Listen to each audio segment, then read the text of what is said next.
Elon Musk stood on the observation deck of SpaceX's headquarters, looking out at the vast expanse of the blue sky stretching above him. The world seemed normal from this vantage point, people bustling around in the distance, cars driving along the roads, birds flying in the open air. But Elon's mind wasn't on the everyday. His thoughts were thousands of miles away, on a planet he could only dream of touching, Mars. It was the final countdown. After years of planning, setbacks, triumphs, and challenges, the moment had arrived. The SpaceX Starship was scheduled to launch in just a few hours, a mission that would make history. Elon Musk, the man who had spent his entire life pushing the boundaries of innovation, was about to achieve the impossible, landing on Mars. "Everything's ready, Elon," a voice behind him interrupted his thoughts. It was Gwynne Shotwell, SpaceX's president and Musk's right-hand woman. "The countdown is on. The team's ready, and all systems are a-go." Elon turned to face her, but even her confident words couldn't quiet the uneasy feeling gnawing at him. There was always something. In the past, it had been a rocket failure, a missed deadline, or a malfunctioning system. Today, however, it was different. His mind raced with every worst-case scenario. What if something went wrong in the final hours? What if the mission failed, and they didn't even make it out of Earth's orbit? Despite his best efforts to hide his anxiety, Gwynne saw right through him. She stepped closer, placing a hand on his shoulder. "Elon, we've been through a lot to get to this point. You've given everything for this moment. We're ready." He nodded, though his heart was far from calm. It had been a long road to get here.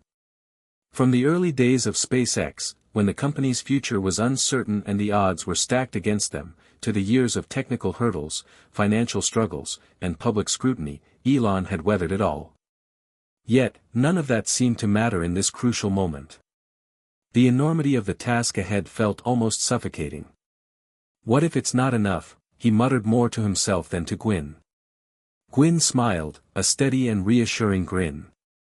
"You don't get to where you are by thinking like that." He exhaled deeply and turned his attention back to the sky.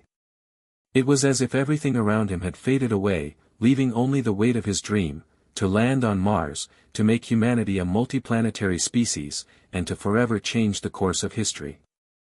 But as the seconds ticked down, an unsettling thought lingered in the back of his mind: what would life be like after they achieved this? What would the world do with the knowledge that Mars was not only reachable but now a viable home for future generations? Hit subscribe and leave a comment with where you're watching from.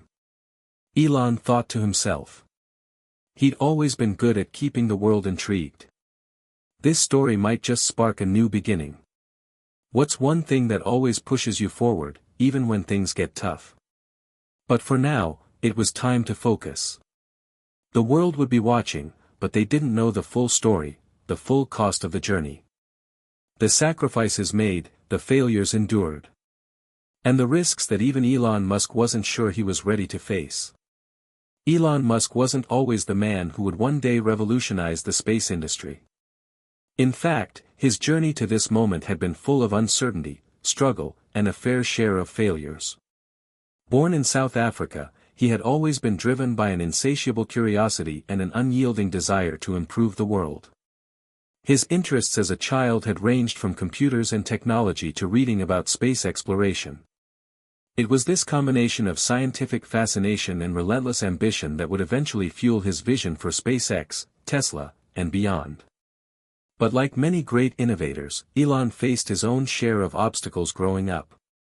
His early years were marked by loneliness, a sharp intellect that often set him apart from his peers, and an intense, almost obsessive focus on his goals. His father was a strict and distant figure, while his mother, a Canadian-born model and dietitian, encouraged his interests in science and technology. Despite being a gifted student, Elon struggled socially. He had been bullied in school, a painful experience that would later serve as the fuel for his drive to prove himself. It was that early isolation, coupled with an undying passion for technology and the future, that led him to leave South Africa and move to Canada at the age of 17. From there, he would go on to study at the University of Pennsylvania and later launch his first ventures in Silicon Valley. Elon's early career was a series of calculated risks. After selling his first company, Zip2, for nearly $300 million, he invested his entire fortune into his next big idea, X.com, which would later become PayPal. When PayPal was sold to eBay for $1.5 billion, Elon's reputation as a tech visionary was solidified. But for him, the next frontier wasn't online payments. It was space. The same passion that had driven him to create some of the most successful tech companies in the world would now drive him to explore the final frontier. SpaceX was born out of a frustration with the slow progress of space exploration and the sheer expense of getting to space. Elon believed humanity needed a backup plan, a second home on another planet. He set his sights on Mars, not just as a scientific objective, but as a crucial step for the survival of humanity. It wasn't an easy journey. SpaceX was founded in 2002, and in the early years, the company faced a series of setbacks, failed launches, technical challenges, and financial struggles. For many, it seemed like a pipe dream. But Elon's vision never wavered. He believed in the impossible, and slowly but surely, SpaceX began to prove its worth. With each success, the world began to take notice. As the clock ticked down to launch, Elon's mind raced back to those early days. He thought about the countless sleepless nights, the moments of doubt, and the sacrifices. There had been moments when it all seemed like too much. When the money was running out, and the pressure was building, he'd nearly given up. But each time, he pushed through. And now, here he was, on the cusp of making history. But what lay ahead? The risks of the mission were astronomical, and Elon knew it. The technology was still new, the unknowns vast. Even if they succeeded in landing on Mars, there would be other challenges: how to survive on the planet, how to establish a permanent presence, how to create a self-sustaining colony. But for now, the mission was simple: land on Mars. And as he walked toward the launch pad, with the eyes of the world upon him, Elon couldn't help but wonder, was the world truly ready for what was about to unfold? The countdown was almost over, and the launch was mere moments away. A final glance at the mission control room showed Gwynn and the SpaceX team, all of them waiting for the signal to begin. There was no turning back now. It was time to take humanity's first step onto the red planet. The dream was about to become a reality. Stay tuned. The journey was just beginning, and Elon Musk was about to face challenges no one could have predicted. Elon Musk was not the person most people would imagine when thinking about a tech visionary. There was nothing overtly remarkable about his childhood, no signs of a future billionaire or the man who would change the face of technology and space exploration. But the seeds of his ambition were planted early, deeply rooted in his love for science, space, and a drive to push boundaries. Born in Pretoria, South Africa, in 1971, Elon was the son of May Musk, a model and dietitian from Canada, and Errol Musk, an electromechanical engineer from South Africa. While his father's personality was distant, his mother was a source of constant support. May encouraged Elon to pursue his love for reading and science, often taking him to the library where he would devour books on technology, engineering, and space exploration. His early interest in space came from reading books about rockets, the moon landing, and the potential for life beyond Earth. Yet, growing up in South Africa, Elon didn't fit in. He was shy, awkward, and often the target of bullies. His parents' divorce at the age of 9 left him to navigate the world without much emotional support. These early struggles, however, would forge his resilience and determination. Instead of wallowing in loneliness, he threw himself into his work, teaching himself computer programming at the age of 12. By 1995, Elon had already founded his first company, Zip2, with his brother Kimball. It was the beginning of a journey that would ultimately lead to SpaceX, Tesla, and many other ventures. Elon's transition from software to hardware came at a crucial point in his career. After selling Zip2 and later PayPal, the online payments company he co-founded, to eBay for $1.5 billion in 2002, he could have retired comfortably. But that wasn't Elon's way. The money, the fame, and the success didn't interest him the way one singular vision did, to make life multiplanetary. By then, the world had seen the success of companies like NASA and the Russian space program, but space travel remained incredibly expensive and largely inaccessible. Elon, however, had a grander vision. He didn't just want to send rockets into space, he wanted to make humanity a multiplanetary species. His sights were firmly set on Mars, the red planet that had fascinated him for decades. He knew it would be a monumental challenge, but he was ready. In 2002, SpaceX was born, with Elon Musk investing nearly all of his fortune into the venture. The early years were grueling. SpaceX faced multiple failures, and Musk's personal life wasn't much easier. He was dealing with a difficult divorce from his first wife, Justine Musk, and struggling to maintain the delicate balance between his work at SpaceX, Tesla, and his growing family. Yet, through it all, Elon never wavered from his goal. He refused to let the difficulties of life stop him from pushing forward, from changing the world. SpaceX's first few years were filled with obstacles, including 3 rocket failures. Many questioned whether SpaceX would survive at all. Yet, Elon pushed forward, learning from each failure, refining the rockets, and continuing to improve the technology. Slowly but surely, SpaceX began to get closer to its goal, reusability. In 2015, SpaceX successfully landed its Falcon 9 rocket, making history in the process. This achievement marked the first step toward making space travel both affordable and sustainable. But Elon's ultimate dream was Mars. And in 2016, SpaceX revealed its plan for interplanetary travel with the development of the Starship, a fully reusable spacecraft capable of carrying humans to Mars and beyond. The Starship wasn't just about launching payloads into space, it was about colonizing the red planet. It was the answer to the biggest question Elon had asked himself for years: how do we become a multiplanetary species? Though Elon Musk is often seen as the face of SpaceX, the company's success is a direct result of the brilliant minds he has surrounded himself with. SpaceX's achievements are the product of years of hard work and sacrifice from engineers, designers, and visionaries who share Elon's passion. And while Musk may be the driving force behind the company's vision, it's his team who have turned the dream into a reality. Gwynne Shotwell, SpaceX's president and COO, is one of the most crucial people in this story.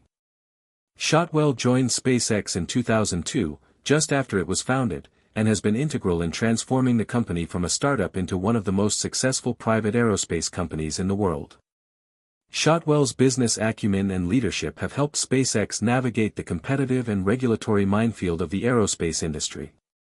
But it's her unwavering belief in Elon's vision that has made her an invaluable asset to the team. "We believe in Elon's vision," Shotwell said in a recent interview. "We've been a part of this journey from the very beginning. It hasn't always been easy, but there's no one I'd rather work with than Elon. His passion and drive are contagious. We're all in this together." Another key figure in SpaceX's success is Tom Mueller, the company's founder of propulsion engineering. He played a critical role in the development of the Falcon 1, Falcon 9, and Dragon spacecraft. Mueller's dedication to pushing the limits of rocket technology helped SpaceX become the first private company to send a spacecraft to the International Space Station. His work has been pivotal in making Musk's dream of Mars a reality. But SpaceX is more than just a company, it's a community of innovators who believe in the mission. And it's this collective effort that has allowed SpaceX to achieve the impossible, one step at a time. As much as Elon Musk was the public face of SpaceX, the weight of his leadership was often felt behind closed doors. Running multiple companies, navigating the pressures of being one of the most high-profile CEOs in the world, and striving to make his impossible dream come true had taken a toll on him. There were times when he felt like the world was closing in. The never-ending demands, the pressure to succeed, the constant questioning of his sanity, all of it weighed heavily on him. But it was moments like this, standing on the edge of history, when he remembered why he had started in the first place. To make the impossible possible. To push humanity to its limits. In the quiet moments before the launch, as he sat in the command center with Gwynne Shotwell and his team, he realized that this mission wasn't just about technology. It was about the human spirit. It was about what we're capable of when we refuse to accept the status quo, when we dare to dream bigger than what seems possible. The journey to Mars wasn't just Musk's dream, it was humanity's dream. And today, it would begin. The countdown clock continued to tick down. Elon felt the familiar flutter in his chest, a mix of excitement and nervousness. It was time. The future was about to unfold. The moment had finally arrived. The countdown clock in the command center flashed, showing just minutes before liftoff. Elon Musk stood at the back of the room, his eyes fixed on the giant screen ahead, displaying the status of the launch. His heart raced, as if the weight of the moment had settled deep within him. For all the years of work, all the countless hours spent designing, testing, and refining, this was it. The moment when they would send humans to Mars. The atmosphere in the room was electric, yet there was a quiet tension that could be felt by everyone present. Musk could see it on the faces of the engineers, the mission specialists, the support staff, each of them silently processing the enormity of what was about to happen. Even Gwynne Shotwell, typically composed and confident, had a certain edge to her demeanor. She had been with SpaceX from the very beginning, yet this was the moment they'd all been waiting for. Status check complete, Gwynne's voice came through the intercom, breaking the silence. All systems are go. We're ready to begin final countdown. Elon nodded but didn't say anything. His mind was racing, thinking about the journey ahead. It wasn't just about reaching Mars, it was about survival. The reality of what they were attempting to do wasn't lost on him. It was one thing to send cargo into space, quite another to send human beings on a voyage that would take them millions of miles away from home. Outside, at the launch pad, the massive starship stood tall and imposing, its sleek silver body gleaming under the lights of the SpaceX facility. To the public, it looked like something out of a science fiction movie, a gleaming spacecraft destined for the stars. To Elon and his team, it was everything they had worked for, a new era in space exploration, the key to humanity's future on Mars. Elon felt a strange mix of awe and fear as he watched the starship from the observation window. The immense power of the rocket was awe-inspiring, but it also filled him with a sense of responsibility. If something went wrong, this wouldn't just be a technical failure, it could set back space exploration for years. Worse, it could cost lives. The thought lingered in his mind, but he pushed it aside. They had trained for this moment, prepared for every possible scenario. Now, it was time to trust in the systems, the people, and, most importantly, the dream. Inside the cockpit of the starship, the crew was preparing for their monumental journey. Commander Amelia Green, a seasoned astronaut with over a decade of experience in space exploration, sat at the helm. She was focused and calm, her training kicking in as she ran through her final checks. Her role in this mission was critical. She was not just the commander of the ship, but also the face of human exploration. She was the one who would lead the crew safely through the vast, uncharted journey to Mars. Amelia wasn't the only one who felt the weight of the mission. Each member of the crew knew that they weren't just astronauts, they were pioneers. There was pilot Jack Ramirez, a skilled and resourceful flyer who had spent years working on Mars simulations at NASA. Then there was Dr. Ravi Patel, a biologist with expertise in long-duration space travel and how the human body would react to the harsh environment of Mars. His work would be essential in understanding how to create a sustainable presence on the planet. Alongside him was Dr. Lisa Kwan, a geologist with experience in analyzing extraterrestrial landscapes, who would play a key role in the mission's scientific objectives. The crew shared a brief glance, each of them understanding the gravity of the moment. There were no second chances. They were embarking on something unprecedented, and there was no way back. "This is it," Amelia said, her voice steady as she addressed the team. "We make history today. We're going to Mars." Back in the command center, the final countdown had begun. The screens flickered as systems were double-checked, and last-minute adjustments were made. Elon, standing at the back of the room, could feel his palms growing clammy. Despite everything, the sense of responsibility never seemed to get easier. He had spent his career talking about the importance of pushing the boundaries, of embracing the unknown, but now, as the launch approached, those words rang differently in his mind. The magnitude of what they were about to do settled into him like a heavy weight. What if it didn't work? What if something went wrong? A soft beep interrupted his thoughts. T-10 minutes and counting, came the voice of the mission controller. It was time to focus. Elon took a deep breath. His thoughts flitted back to the very beginning. From the moment he founded SpaceX, there had been a singular goal in mind: to make life multiplanetary. It had seemed like an impossible dream. But over the years, with every failure, every setback, the dream had slowly become a reality. They were on the cusp of sending humans to Mars. And that made every risk worth it. As the countdown continued, there was a noticeable shift in the room. The tension was palpable, not just among the SpaceX engineers and support staff, but in the astronauts themselves. They were on the edge of something truly transformative. But even as the excitement of the mission built, the ever-present shadow of risk loomed large.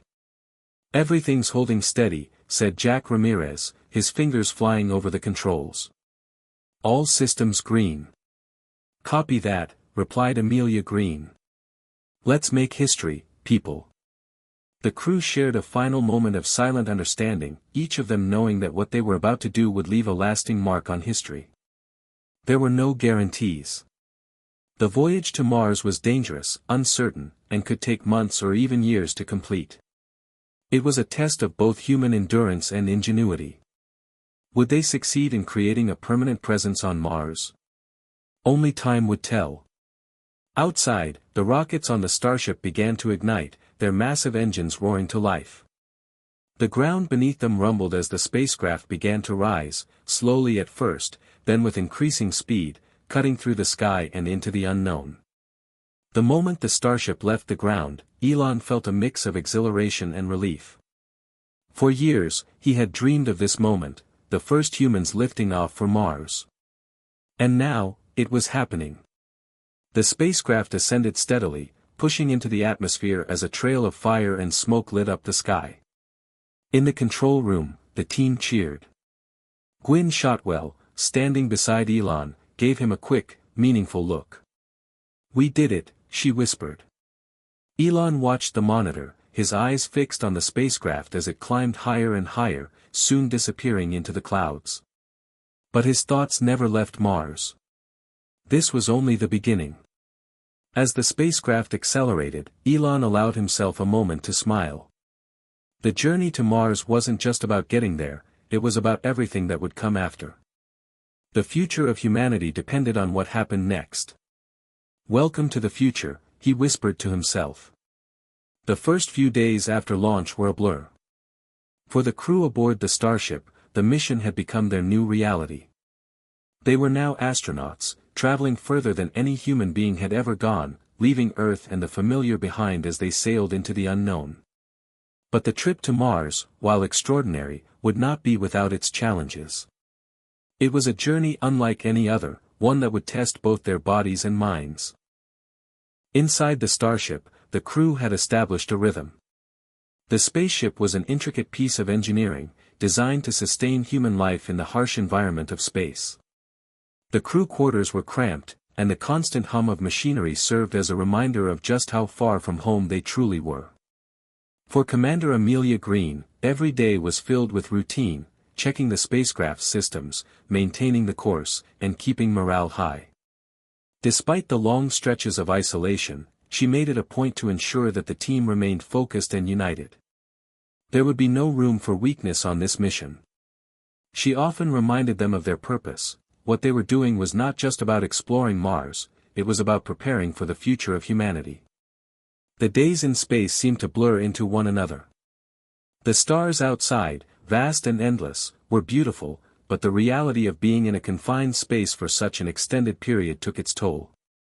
The crew quickly adjusted to the daily monotony, with each member contributing to maintaining the ship, performing science experiments, and staying physically fit in the ship's small exercise module. The exercise routines, critical to maintaining their health in the weightlessness of space, provided a brief escape from the isolation. But there were always moments of deep reflection, when the enormity of the task at hand seemed almost too much to bear. Dr. Ravi Patel, the biologist, spent much of his time studying the effects of space travel on the human body. Weightlessness, radiation exposure, and the lack of sunlight were all factors that could affect their health, both physically and mentally. He had been on long-duration space missions before, but this was different. This wasn't just about staying alive, it was about creating a new life. Mars would be their new home, and they had to figure out how to survive there, thrive even. On the third day of the journey, Ravi stood in front of his team during a routine check-in. "We need to start thinking about Mars as more than just a destination," he said, his voice carrying the gravity of his words. "It's not just about the technology. It's about adapting, about creating a sustainable environment. It's going to take everything we have to succeed." Dr. Lisa Kwan, the geologist, nodded in agreement. She had spent years studying the terrain of Mars from Earth's orbit, analyzing its surface and geological history, but being on the brink of landing on the planet brought new perspectives. "Ravi's right. We're not just explorers, we're pioneers. And pioneers don't just survive. They build. We're going to need to understand Mars at a molecular level if we're going to make it work." Amelia gave them both a smile, one that conveyed not just leadership, but a shared commitment. "That's why we're here," she said. "To build the future. To push the limits of what's possible. We may be far from Earth, but we're not alone." Not really. As the days continued to pass, the crew found themselves increasingly isolated from the world they knew. There was no turning back now. No more last-minute hugs, no more familiar faces. Just the dark, endless void of space and the distant red glow of Mars as it slowly grew larger in the viewport. But the isolation was more than physical, it was mental, too. The crew struggled with homesickness, a constant yearning to reconnect with loved ones. Amelia found herself thinking about her family, her partner, her children, and the life she had left behind. It was hard not to feel the weight of responsibility, knowing she would not see them for months, maybe years, to come. The endless hours in the spacecraft didn't make it easier. Jack Ramirez, the pilot, found himself staring out into the blackness for hours, his thoughts drifting far beyond the mission. He thought about Earth, about his home, and the simple pleasures he had taken for granted, the feel of the wind against his skin, the sun on his face. Those moments now seemed so distant. The distance between him and Earth had never felt so immense. "How do you think they're doing back there?" Jack asked one evening, breaking the silence in the crew lounge. "Who, back on Earth?" Amelia responded, turning to face him. "They're probably watching the launch video again, cheering us on." "I meant our families," Jack clarified. It's hard not to think about them. Especially when it feels like we're the last people on Earth." Amelia understood. It was a question they all carried in their hearts. But she couldn't show weakness. Not now, not when they were so close to Mars. "We keep our focus on the mission," she said, her voice steady but filled with an underlying empathy. "We'll see them again. That's why we do this. To make sure humanity has a future that's not limited to one planet." As the starship neared the halfway point to Mars, an unexpected problem arose. It was subtle at first, a small anomaly in the spacecraft's navigation system that went unnoticed during routine checks. The problem had nothing to do with the engines or the fuel, it was a malfunction in one of the thrusters that adjusted the spacecraft's trajectory. Initially, it seemed like a minor issue. But as the days passed, it became clear that the spacecraft was veering off course, slowly but surely. If it went unchecked, the starship might miss Mars entirely. "This is not good," Jack muttered, his fingers dancing over the controls as he tried to manually adjust the spacecraft's path. Ravi and Lisa quickly joined him in the cockpit, their faces tight with concern. "We need to fix this fast," Ravi said, his eyes scanning the system's diagnostic screens. "If we don't, we'll be off by hundreds of thousands of kilometers. That's not something we can afford." The tension in the cockpit was palpable. Their success depended on flawless navigation, and now, with Mars looming just ahead, a critical failure threatened the entire mission. Amelia, ever the leader, stepped forward, her gaze unwavering. "We'll fix it. We're too close to let something like this stop us." With that, the crew dove into action. They worked around the clock, recalibrating the spacecraft's systems and running diagnostics. Hours passed like minutes, and the crew's exhaustion was palpable. Yet they pushed through, working with a precision that reflected the urgency of their task. Eventually, after what felt like an eternity, they managed to correct the malfunction. The ship was back on course, heading toward Mars once again. By the time the malfunction was fixed, Mars was unmistakably visible through the windows.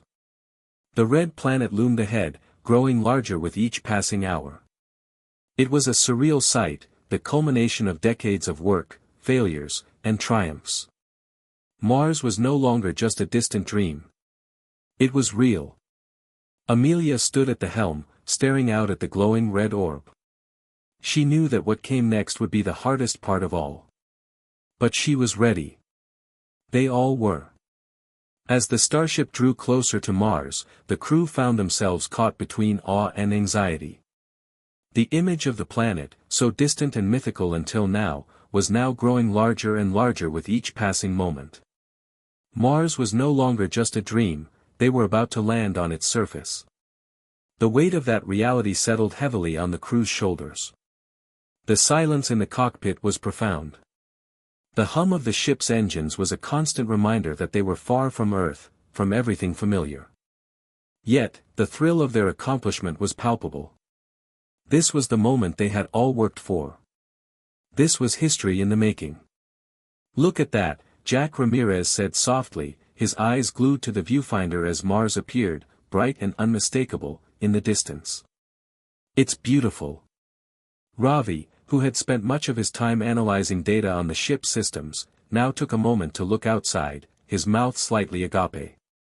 "You can't truly appreciate its scale until you're this close," he murmured. "It's overwhelming. We're really here." Commander Amelia Green's heart raced, but her mind was focused. The moment of awe would soon pass. The real challenge lay ahead, making a safe landing and ensuring that the crew would be able to survive the next phase of the mission. She took a deep breath and adjusted her posture, readying herself for the inevitable task ahead. "All right, team," she said, her voice calm but authoritative. "We're about to make history. Keep your heads in the game. We've got work to do." The next few hours were spent in a flurry of activity. The crew reviewed their landing procedures, double-checked the landing gear, and made sure that all the onboard systems were functioning properly. The starship's landing protocols were cutting-edge, designed to land softly and securely on Mars' rocky surface, but no one could ever be sure until it actually happened. As Mars grew closer, the crew could feel the weight of the moment pressing down on them. This wasn't just another space mission, it was humanity's first step onto a new world. They weren't just astronauts, they were pioneers. They were the first to experience what would one day become a new chapter in human history. But no mission of this magnitude came without risks. Despite all their preparation, there were so many unknowns. The thin Martian atmosphere would make landing a challenge, and the terrain was unpredictable. No one could predict exactly how their landing would unfold. "Everything's looking good so far," Lisa Kwan, the geologist, reported as she observed the landing site. "We've identified a safe zone to land, and I've been analyzing the data from the surface scans. This area is relatively stable, but we'll need to be cautious." Amelia nodded. "We have a plan. Let's stick to it." The landing sequence began. The spacecraft's engines fired, and the ship began to descend through Mars' thin atmosphere. The tension inside the cockpit grew with every passing second. The smooth, controlled descent they had practiced so many times was now unfolding in real time. Suddenly, a jolt ran through the ship as it entered the last phase of its descent. The turbulence was stronger than expected, but it didn't faze Amelia. She calmly adjusted the controls, steering the starship with practiced precision. The comm system crackled as Jack and Ravi worked together to ensure everything remained stable. The last few moments felt like an eternity. The ground was approaching fast. "Steady, steady," Amelia muttered under her breath as the countdown to landing ticked down. Then, with a loud thud, the ship touched down. The floor vibrated as the landing gear absorbed the impact. The starship had successfully landed on Mars. A stunned silence followed. The crew sat in their seats, the weight of what had just happened slowly sinking in. They were standing on the surface of another planet. It was real. The impossible had become reality. Amelia was the first to speak. Her voice was barely above a whisper, but the pride and excitement behind it were clear. "We did it. We're on Mars." Jack was the first to respond, his voice filled with disbelief. "We're really here." The team unbuckled their harnesses and slowly stood up, moving toward the airlock. There, in front of them, was the path to the surface. A small part of the planet, covered in dust and rock, but unmistakably Mars. They had arrived. As the crew began to suit up in their spacesuits, preparing for the next monumental step, the sound of their breathing was the only thing that could be heard. They were about to step onto a world that no human had ever touched. The gravity of the moment was almost suffocating. "This is it," Amelia said as she looked over at the team. "No turning back now. Let's make sure we get it right." She was the first to move toward the airlock. One by one, the crew followed her, each of them taking their first steps toward the unknown. Their hearts raced, but their minds were focused. They had a job to do. The hatch opened with a hiss, and a rush of cold air from the Martian atmosphere greeted them.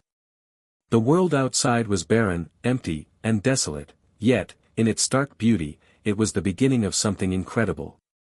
Amelia took a deep breath and stepped out onto the surface of Mars. Her boots crunched in the red soil. The dust swirled around her as the weight of her first step settled in. For the first time in human history, a human foot had touched Mars. She stood there for a moment, absorbing the vastness of it all. Mars, the red planet, stretched out before her, its rocky surface bathed in the faint glow of the distant sun. She was standing on a world where nothing had ever walked before. The crew followed her out, each of them in awe of the landscape. They gathered in a loose formation, taking in the alien world that would now be their home, at least for the foreseeable future. "All right, team," Amelia said after a brief silence. "The work starts now. Let's make sure we do this right. For humanity." They nodded in unison, ready to take on the challenges that lay ahead. They were no longer just explorers, they were the vanguard of a new era. Mars would become their home. It was a daunting task, but they were the first to make the impossible possible. And they would succeed. The future of humanity lay on their shoulders. The sun set on Mars, casting long shadows over the barren landscape. The crew had set up their base camp, a small but sturdy habitat designed to withstand the harsh Martian environment. The air outside was thin and cold, with temperatures dipping far below freezing as the red planet's surface began to cool in the absence of sunlight. Inside their temporary base, however, the crew was safe, shielded from the extreme temperatures and the toxic atmosphere. The walls of the habitat were thick and insulated, providing the warmth they needed to survive. Yet, the oppressive isolation of the planet outside was inescapable. As the artificial lights flickered on inside the habitat, a feeling of unease settled over the team. It was their first night on Mars, and although they had made history, the weight of that achievement was only just beginning to sink in. "Okay, everyone, settle in," Amelia Green said, her voice steady, but there was a subtle edge of exhaustion in her tone. The crew had been awake for hours, preparing for the landing, setting up camp, and completing the vital checks to ensure the habitat's life support systems were functioning. Now, they could finally rest, at least for a few hours. Each of the crew members found their designated bunks and began to remove their spacesuits, the weight of the day's event starting to settle in their bones. Ravi Patel, the biologist, collapsed onto his cot, stretching out as he tried to unwind. "I don't think I've ever been this tired," Ravi said, letting out a long sigh. "But, it feels so surreal. We're really on Mars. I don't think I'll believe it until I wake up tomorrow." Jack Ramirez, the pilot, laughed softly as he unstrapped his helmet. "I know what you mean. But tonight, we rest. Tomorrow's the real challenge." Lisa Kwan, the geologist, sat down at a small workstation, her eyes glued to the monitors displaying the data they had gathered during their descent and landing. "There's so much to study. The terrain, the composition of the soil, the atmosphere. Mars has so many mysteries waiting for us to uncover." Amelia smiled at the crew, her leadership steady and firm. "It's a lot to take in, but right now, we need rest. Tomorrow, we'll start working on our long-term plans. One step at a time." As the lights dimmed and the base grew quiet, the vast, empty planet outside felt even more suffocating. Amelia lay on her cot, her eyes open in the darkness, staring up at the ceiling. There was no moon here to reflect light, no distant city lights to soften the night. Just the cold, silent expanse of space. Even though she had been on many missions before, nothing compared to the isolation of Mars. Earth was far away, too far to even imagine, really. She had known this was part of the deal, but now that she was here, it felt different. She wasn't just isolated from Earth, she was isolated from everyone. From everything. She could only imagine how her family back home was feeling, watching the mission unfold, their lives continuing on Earth while hers had been paused. The thought of her partner, her children, filled her with a quiet longing, but she pushed it aside. There was no time for that. The mission had to come first. But the quiet was unsettling. The stillness of Mars seeped into her thoughts, and with it came the weight of responsibility. There was no one to help if something went wrong. No quick solutions or backup plans. Mars was harsh and unforgiving, and the crew would have to be at their best, every single day, if they were to succeed. Ravi couldn't sleep either. The thought of the mission weighed heavily on his mind. While he had always dreamed of being a part of something so groundbreaking, the reality was different. The responsibility, the pressure, and the isolation were overwhelming. He sat up in bed and reached for his tablet. The screen flickered to life, and for a moment, he allowed himself to look at the messages from Earth. It was just a quick check-in, his family, his friends, the people who had supported him on his journey. He smiled softly at the messages, even though there was a pang of longing in his chest. He glanced over at Jack's bunk, where the pilot was still awake, staring at the data on his tablet. It seemed like everyone was having trouble adjusting to their new reality. "Hey, Jack," Ravi said softly, breaking the silence. Jack looked up, blinking as if he'd forgotten Ravi was there. "Yeah. Just checking in," Ravi said, his voice quieter than usual. "Are you, okay?" Jack let out a deep sigh and leaned back in his cot, staring up at the ceiling. "I'm fine. Just a lot to take in. You know. We're really here. And there's so much to do. Sometimes, it feels like a dream. But then I look out there," he gestured to the window, "and I realize we're on Mars. It's surreal. And kind of scary." Ravi nodded. "Yeah, I get that. I keep thinking about how we're going to adapt. I mean, Mars is so different from Earth. The gravity, the atmosphere, the soil, it's all a challenge. But, we have to make it work. For everyone." Jack gave him a tired smile. "Yeah. I guess that's the job. We have to make it work." As the hours passed, the silence of Mars seemed to grow even deeper. The crew had successfully landed, but that didn't mean their mission was any less daunting. It was one thing to land, to set foot on the Martian surface, but the real work had only just begun. Amelia lay in bed, staring at the ceiling, her thoughts swirling.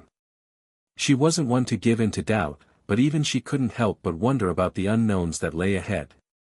There were so many variables, so many uncertainties. What if something went wrong? What if they couldn't make the habitat self-sustaining? What if the planet proved to be even more unforgiving than they had anticipated? The weight of it all was almost too much to bear. But there was no room for fear. Not now. She had to keep moving forward. For the crew. For humanity. Tomorrow, they would begin their exploration in earnest. The first steps toward colonization were always the hardest, but Amelia knew they could do it. They had come this far, there was no turning back now. As sleep finally overtook her, she closed her eyes, preparing herself for the challenges that lay ahead. Tomorrow would be a new day. A new chapter. The first rays of Martian dawn began to filter through the small windows of the habitat. Inside, the crew stirred, their bodies adjusting to the Martian time cycle. It had been a restless night for many, but today was different. Today, they would leave the confines of their base and venture into the unknown. The excitement and fear from yesterday's landing had faded into a quiet determination.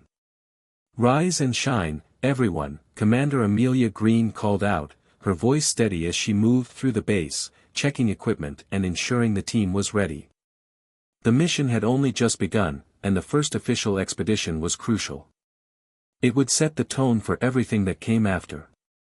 Ravi, still groggy from the interrupted sleep, rubbed his eyes and forced himself to sit up. He had spent most of the night running calculations and checking the data on Mars' ecosystem, particularly the soil samples and atmospheric conditions they had collected. His mind was already spinning with questions and hypotheses. The excitement of discovery was building, and despite the exhaustion, he was eager to get out into the field. Jack Ramirez, who had been the last to fall asleep, was already on his feet, checking the comms systems. "Everything looks good," he said. "We're set for a long day ahead. Mars isn't going to wait for us to get our rest, after all."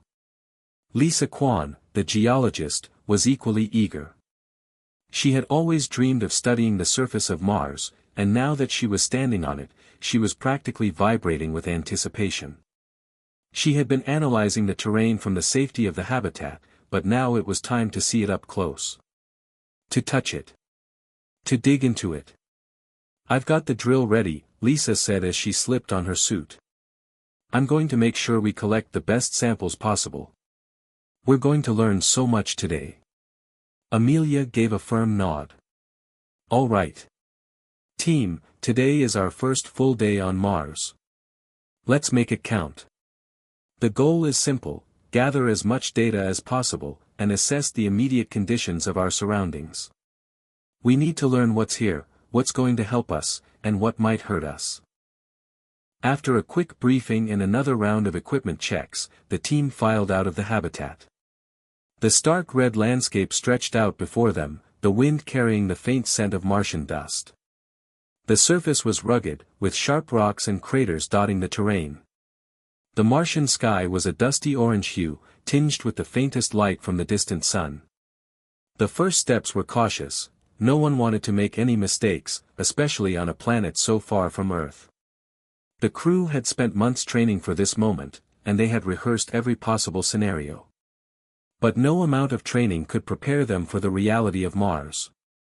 The atmosphere was thin, and the gravity was only about 1/3 of Earth's. It felt strange, like walking on a planet that didn't quite belong to them. Yet, at the same time, there was a hum of exhilaration running through their veins. "Okay, team, let's move out," Amelia said, her voice steady as she led the way. The crew followed her in single file, each step leaving a faint mark in the Martian dust. Ravi and Lisa took the lead in gathering samples, while Jack kept an eye on the terrain, ensuring they weren't heading into any dangerous zones. Amelia's role was to oversee everything, constantly adjusting their route and making sure they stayed on track. "We're about 200 meters from the base," Jack reported as he checked his GPS system. "Should be a good spot for our first set of tests." "Good," Amelia replied. "Let's get there and see what we're working with." As they approached the site, Lisa set down her tools and began to analyze the soil. The team gathered around, watching closely as she worked. The drill buzzed as it tore into the Martian soil, pulling up samples that would tell them more about the planet's geological history. "This is it," Lisa said, excitement evident in her voice. "I can see some interesting striations in the layers here. These could be signs of ancient water flow. If we're lucky, we might even find traces of life." Ravi knelt down beside her, already analyzing the data she was pulling up. "If there was ever liquid water here, even just briefly, that's huge. It changes everything." Amelia stood back, letting the experts do their work while keeping an eye on their surroundings. The landscape was eerily quiet, almost as if Mars itself was holding its breath, waiting for them to discover its secrets. While Lisa continued with her drilling, Ravi pulled out a portable atmospheric analyzer. He carefully calibrated the device and took readings of the Martian air. "The oxygen levels are still far too low for human life without the suits," Ravi reported, his voice tinged with a touch of disappointment. "But the carbon dioxide levels are high, as expected. The real surprise, though, is the trace amount of methane." "That's interesting." "Interesting how?" Jack asked, eyeing him curiously. "Because methane is often associated with biological processes," Ravi explained. "It doesn't necessarily mean there's life here now, but it could point to something from the past. Something we don't fully understand yet." Amelia glanced at the distant horizon, the landscape stretching out endlessly in front of her. "We came here to answer questions. Looks like Mars isn't ready to give up its secrets just yet." As the crew worked, they noticed something strange. Off in the distance, just past a small ridge, they saw a glimmer of something metallic in the Martian dust. It wasn't like anything they had seen before. "Amelia, you seeing this?" Jack asked, his voice low. "I see it," she said, her voice sharp. "Stay alert, everyone. Let's go check it out." The team made their way toward the strange glimmer, the Martian wind whipping around them. It didn't take long to reach the site, a small metallic object partially buried in the soil, its surface gleaming faintly in the weak sunlight. Lisa knelt down first, brushing away the dirt with her gloves. "This doesn't look like anything natural." "It's not a rock. It's a piece of metal." Ravi bent down beside her, his face hard with concentration. "I've never seen anything like this in the samples we've analyzed. This could be debris from an old mission, or something else." "Something else?" Jack echoed. "You mean something more, unexplained?" Amelia crouched beside them, her eyes narrowing as she examined the object. It was small, but its shape was clearly artificial. It didn't belong on Mars, not like this. "This could change everything," Amelia said, her voice low. "We need to report this back to base. Now." As the crew turned to head back to the habitat, their thoughts were heavy with questions. The discovery of the metal object, something clearly not of Earth or Mars, hung in the air like a fog. What was it? Who had left it there? And most importantly, what did it mean? But there was no time to dwell on it. The expedition had been a success so far, important samples had been gathered, and data had been recorded. But now, they had something much more intriguing to investigate. Mars wasn't just a blank canvas. It was a world full of mysteries. And the crew had only just begun to scratch the surface. The base camp hummed with activity as the team settled back in after their first expedition. The excitement of their discovery still lingered in the air, but now it was mixed with a sense of uncertainty. The small metallic object they had found was unlike anything they had expected to encounter on Mars. It had shaken the crew, and the questions it raised were far from simple. Amelia Green sat at a central table, surrounded by her team, as they began the process of analyzing their findings. Lisa Kwan was already hard at work examining the soil samples they had gathered, while Ravi Patel ran through the data they had collected from their atmospheric tests. But it was clear that everyone's attention was focused on the metallic object they had uncovered. "What do you think it is?" Jack Ramirez asked, his voice low, as he set down his tablet and leaned forward. Amelia sighed, her gaze fixed on the screen in front of her. "I don't know. It's definitely not something I've seen before. It doesn't match anything we've studied about Mars so far. It's too precise. Too structured." Ravi, who had been looking at the object's readings, added, "There's no way it could be a natural formation. The metal is too refined. And based on the composition of the alloy, it doesn't match anything from Earth either. It's like nothing we've encountered. We need to report this to Earth," Lisa said, her voice tense. "This could be a game changer. If this object is what I think it is, we might not be the first ones here." The crew sat in silence for a moment, the weight of Lisa's words sinking in. If they weren't the first ones on Mars, who had been here before them? And why had no one mentioned it? The thought was both exciting and terrifying. What did it mean for humanity's place in the universe? "We've been assuming that Mars was lifeless, that it was just a barren wasteland," Ravi said, shaking his head. "But what if we were wrong? What if someone, was here long before us?" "I don't know if we can jump to conclusions just yet," Amelia said, trying to bring the conversation back to reality. "We don't have enough evidence. It's possible that this object is just debris from a past mission, or something we haven't accounted for. But, there's also the possibility that this is something far more significant." Jack frowned, staring out of the window toward the red horizon. "Either way, it changes everything. If this was an ancient civilization or even a previous mission from Earth, we need to know what happened. We need to know what it means for our mission." The conversation grew quiet again as everyone mulled over the implications. The metallic object was just a small piece of evidence, but it was powerful enough to spark endless questions. There were so many unknowns now, and each discovery seemed to lead to more uncertainty. "Amelia," Lisa said, breaking the silence. "What should we do next?" Amelia's mind raced. "For now, we continue with the mission as planned. We don't have the resources to fully investigate this yet. But we're going to need to find out more. I'll send a report to Earth, and we'll see what they say. In the meantime, we need to keep our focus on the primary objectives. We can't let this throw us off course." Jack nodded. "Right. We'll keep going as planned. But there's no doubt we're going to need to dig deeper into this later." As the team worked through the rest of the day, preparing for another expedition and analyzing the data they had already gathered, the discovery of the metallic object remained at the forefront of their minds. The mission's primary goal was still to study the terrain, collect samples, and assess the feasibility of long-term human habitation on Mars, but now there was something more, a secret buried beneath the surface, waiting to be uncovered. That evening, after a long day of work, Amelia found herself standing alone outside the habitat, staring at the Martian landscape. The thin, cold air whipped around her face, and she pulled her jacket tighter around her. In the distance, the red hills of Mars stretched out endlessly, the horizon tinged with the pale light of the setting sun. It was a breathtaking sight, but tonight it felt different. Tonight, it felt ominous.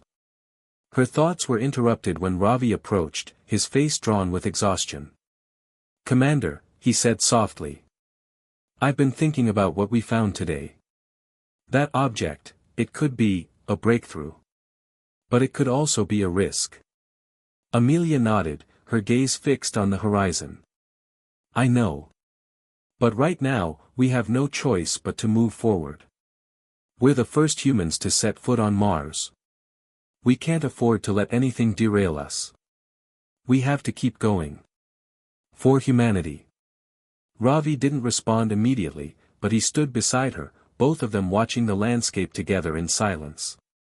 It was easy to forget just how far from home they were. They had come to Mars with a sense of purpose, driven by the dream of exploring the unknown. But now, with the discovery of the object, that purpose felt a little less certain. Over the next few days, the crew continued to explore the surface of Mars, but their focus had shifted. While they still gathered samples and tested the soil, there was a growing sense of urgency surrounding the mysterious metallic object. They needed to understand its origins, and the pressure of not knowing was starting to take its toll on the team.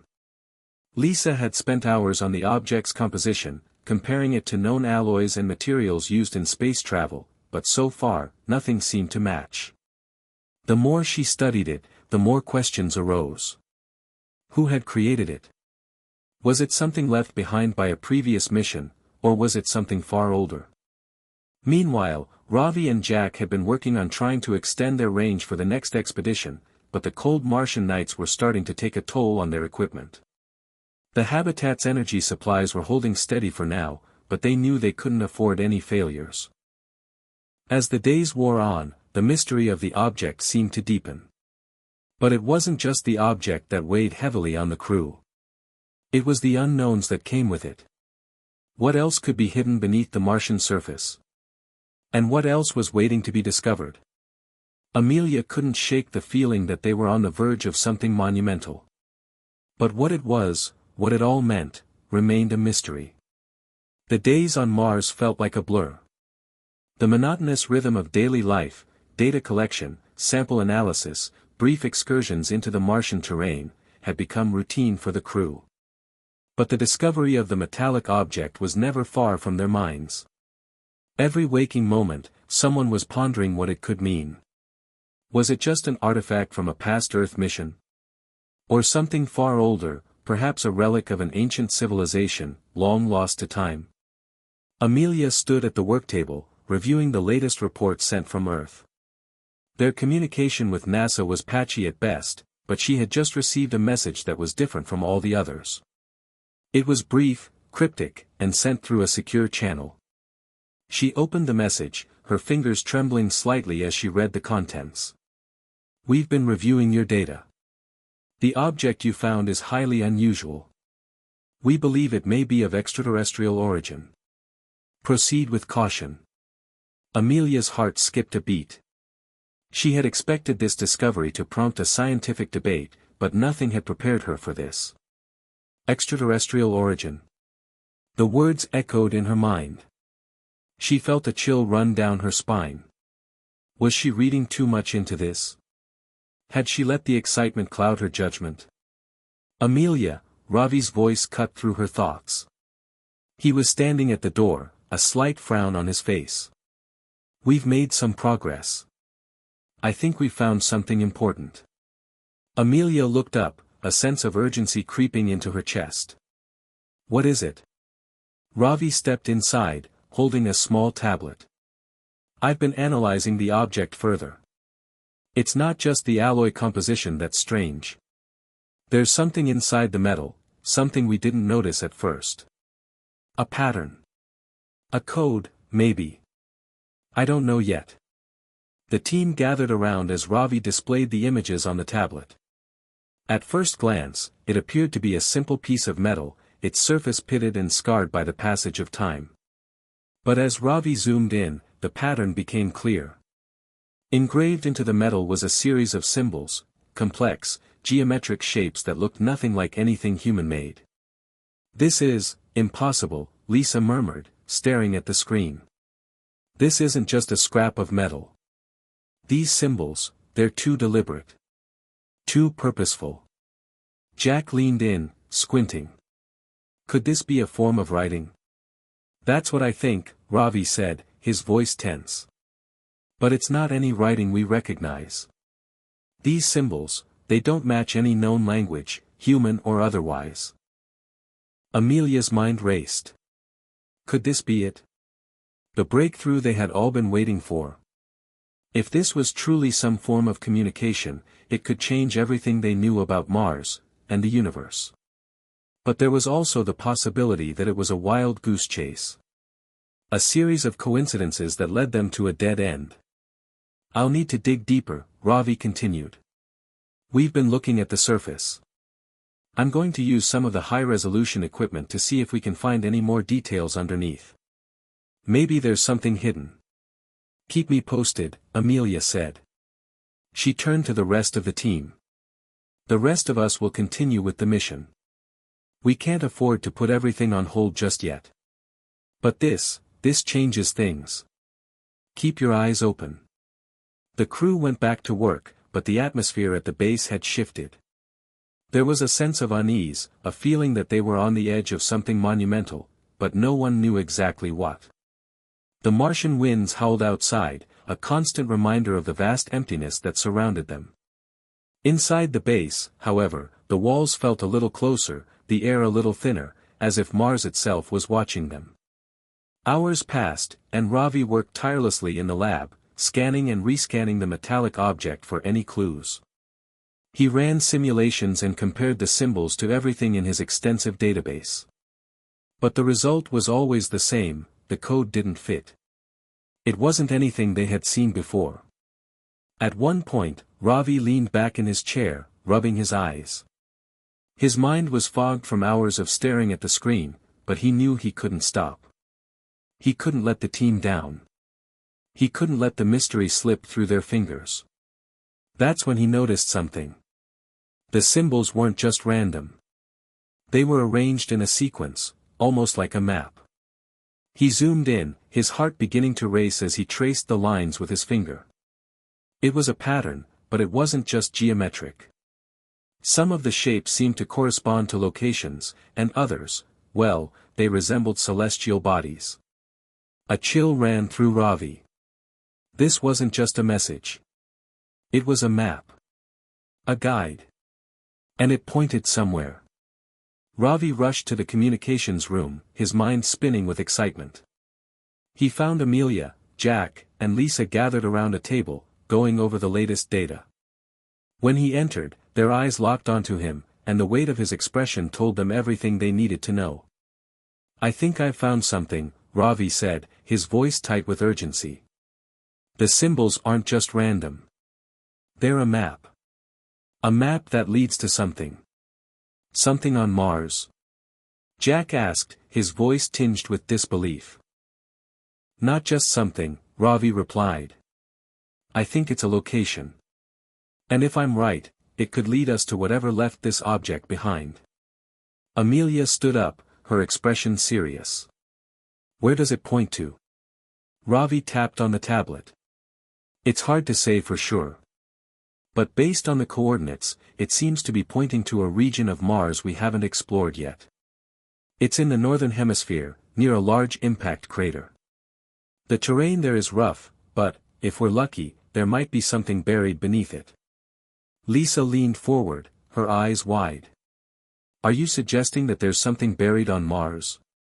Something from a past civilization?" "I don't know," Ravi said. "But I think we need to find out." Amelia took a deep breath, the weight of the decision heavy on her shoulders. The mission had already been difficult, but now it was taking a turn into uncharted territory. They couldn't afford to ignore this. The potential implications were too great. "Prepare the gear," she said firmly. "We're going to explore that location. It's a risk, but we have no choice. We'll take the rover and head out tomorrow. We'll make it a 3-day trip, and we'll take all necessary precautions. If there's something out there, we need to find it."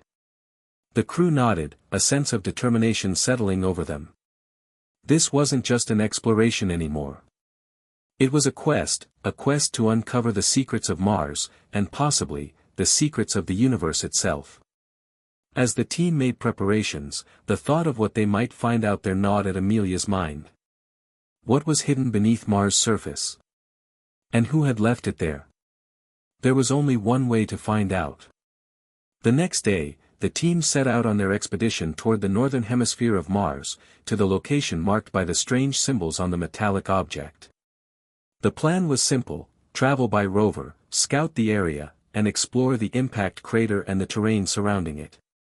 Amelia had given the order for minimal communication with Earth during the trip, to ensure that they wouldn't be distracted by messages or updates. This journey, she knew, was critical, and they needed to focus entirely on what lay ahead. The rover's engines hummed as it powered across the Martian landscape. The team was bundled up in their suits, their faces visible through the clear helmets, but a sense of quiet determination hung in the air. The Martian sky, a hazy orange-red, stretched above them as they rolled across the dusty, rugged plains. With every kilometer they covered, the sense of isolation deepened. They were thousands of miles away from Earth, and the silence of Mars weighed on them, broken only by the hum of the rover's systems. Amelia sat in the front seat, her eyes glued to the horizon. The impact crater they were heading for was barely visible in the distance, a dark, jagged scar on the surface of Mars. It was one of the many craters scattered across the planet's northern hemisphere, but this one, Ravi had said, had the potential to be something more. It was located near a region that had been largely unexplored, and now, it held the key to a mystery that could change everything they knew about Mars, and perhaps the entire universe. So, how far are we from the coordinates? Jack asked, breaking the silence as he sat beside Amelia. We've got about another 2 hours of driving, Amelia answered, her voice steady but with an edge of excitement. Once we get there, we'll assess the terrain and start the search. Think we'll find anything? Lisa asked from the back, her voice laced with anticipation. Amelia didn't hesitate. We're going to find something. Whether it's what we think it is, I don't know. But this is a chance we can't afford to miss. As the rover moved closer to the crater, the landscape shifted. The smooth, reddish plains gave way to jagged rock formations and uneven terrain. The impact crater loomed larger in the distance, its deep shadow stretching across the rocky ground. The rover's sensors hummed as they scanned the area, mapping out potential hazards and identifying stable paths for the team to travel. Ravi was busy in the back of the rover, analyzing the data as they approached the coordinates. He was nearly vibrating with anticipation, his fingers flying across the screen as he processed the incoming data. He had been studying the symbols for days now, analyzing their possible meanings. The more he looked at them, the more certain he became that this was no coincidence. Whatever lay ahead was deliberate. It's coming up, Ravi said, looking up from the tablet. The coordinates match perfectly with the edge of the crater. All right, we stop here, Amelia said, tapping a button to initiate the rover's brakes. The vehicle came to a smooth halt, the wheels kicking up a small cloud of red dust as they settled on the rocky ground. The crew disembarked, each of them carefully stepping into the dust of Mars. Their boots crunched against the surface as they gathered their equipment, Geiger counters, scanners, shovels, and everything else needed for the expedition. The atmosphere was thick with tension, but there was a shared feeling among the team, they were on the cusp of something monumental. Amelia led the team toward the edge of the crater. The sun was low on the horizon, casting long shadows over the rocky terrain. As they reached the edge, the crater revealed its full depth, a vast bowl of jagged rocks, surrounded by steep cliffs. The area seemed untouched, as if frozen in time. And yet, there was something unmistakably different about this place. A feeling that lingered in the air, something ancient. This is it, Jack said quietly, his voice reverberating through the comms. This is where the map led us. Amelia nodded, her heart racing. Let's get to work. The crew split into teams, each tasked with different areas of the crater to investigate. Lisa and Ravi stayed near the edge, scanning the surface with ground-penetrating radar, while Amelia and Jack descended into the heart of the crater. The air was thin, and their movements were slow, deliberate, each step taken with careful precision. They worked in tandem, scanning the rocks and soil for anything that could lead them closer to the source of the map. Hours passed, and the sun began to dip below the horizon, casting the crater in a dim, eerie light. Just as they were about to regroup, Jack called out from across the crater. His voice echoed off the steep walls, sharp and urgent. Amelia. Over here. I think I found something. Amelia quickly crossed the rocky terrain, her boots scraping against the jagged edges. She reached Jack, who was kneeling on the ground, examining something partially buried in the dirt. It was metal, and it glinted in the fading light, its surface smooth and dark, almost alien in its appearance. It was like nothing they had seen before. "Is that?" Amelia's voice faltered, and she crouched beside Jack. "Yeah," Jack said, his eyes wide with disbelief. "It's definitely metal, but this is different. This is far more advanced than anything we've ever encountered." Amelia took a deep breath, her hands shaking slightly as she reached down to touch it. The moment her fingers made contact, a soft, almost imperceptible hum vibrated through her hand. She pulled back quickly, startled. The object didn't feel like just a piece of metal, it felt alive. "What the hell is this?"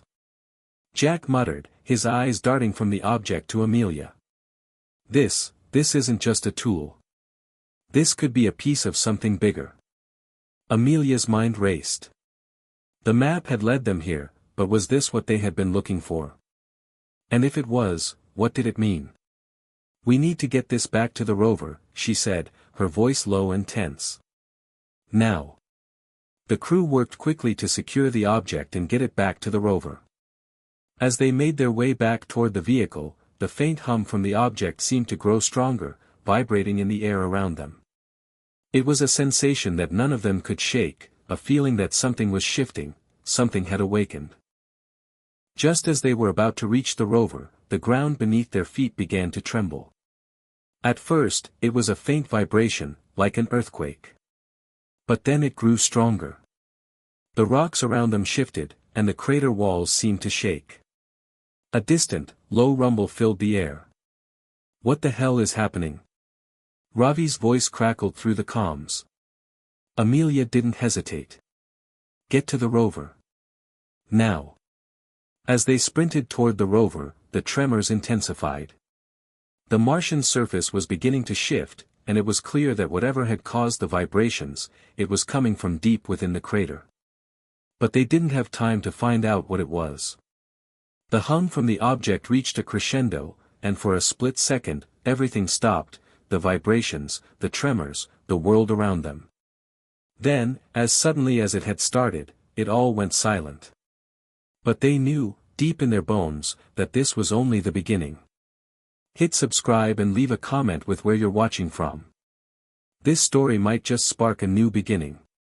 What's one thing that always pushes you forward, even when things get tough? The silence was suffocating.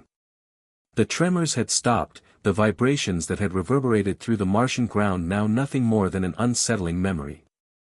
But the crew didn't have the luxury of calm for long. As the rover engines hummed to life, an eerie stillness descended upon them. The object, now secured in the rover's compartment, seemed to pulse with an energy of its own, as if the Martian soil had stirred something that had long been dormant. Amelia gripped the wheel, her knuckles white with tension. Jack sat next to her, scanning the monitors for any signs of further instability. Ravi and Lisa were in the back, surrounded by tools and equipment, focused on the object that had set everything in motion. "Whatever just happened, it wasn't natural," Jack said quietly, breaking the silence. "I know," Amelia replied, her voice tense. "And I don't think it was a coincidence. We need to get back to the base, analyze the object further. But we need to be cautious. We don't know what we're dealing with." Jack nodded but didn't say anything more. There was nothing to add. What could they say when they had no answers? The rumble from beneath the crater had left an unsettling feeling in the pit of Amelia's stomach. Something had been triggered. Something on Mars had just awakened. And now they were carrying the key to whatever it was, or so they hoped. The ride back to the base was long and uneventful, but it was far from peaceful. The tension inside the rover was palpable.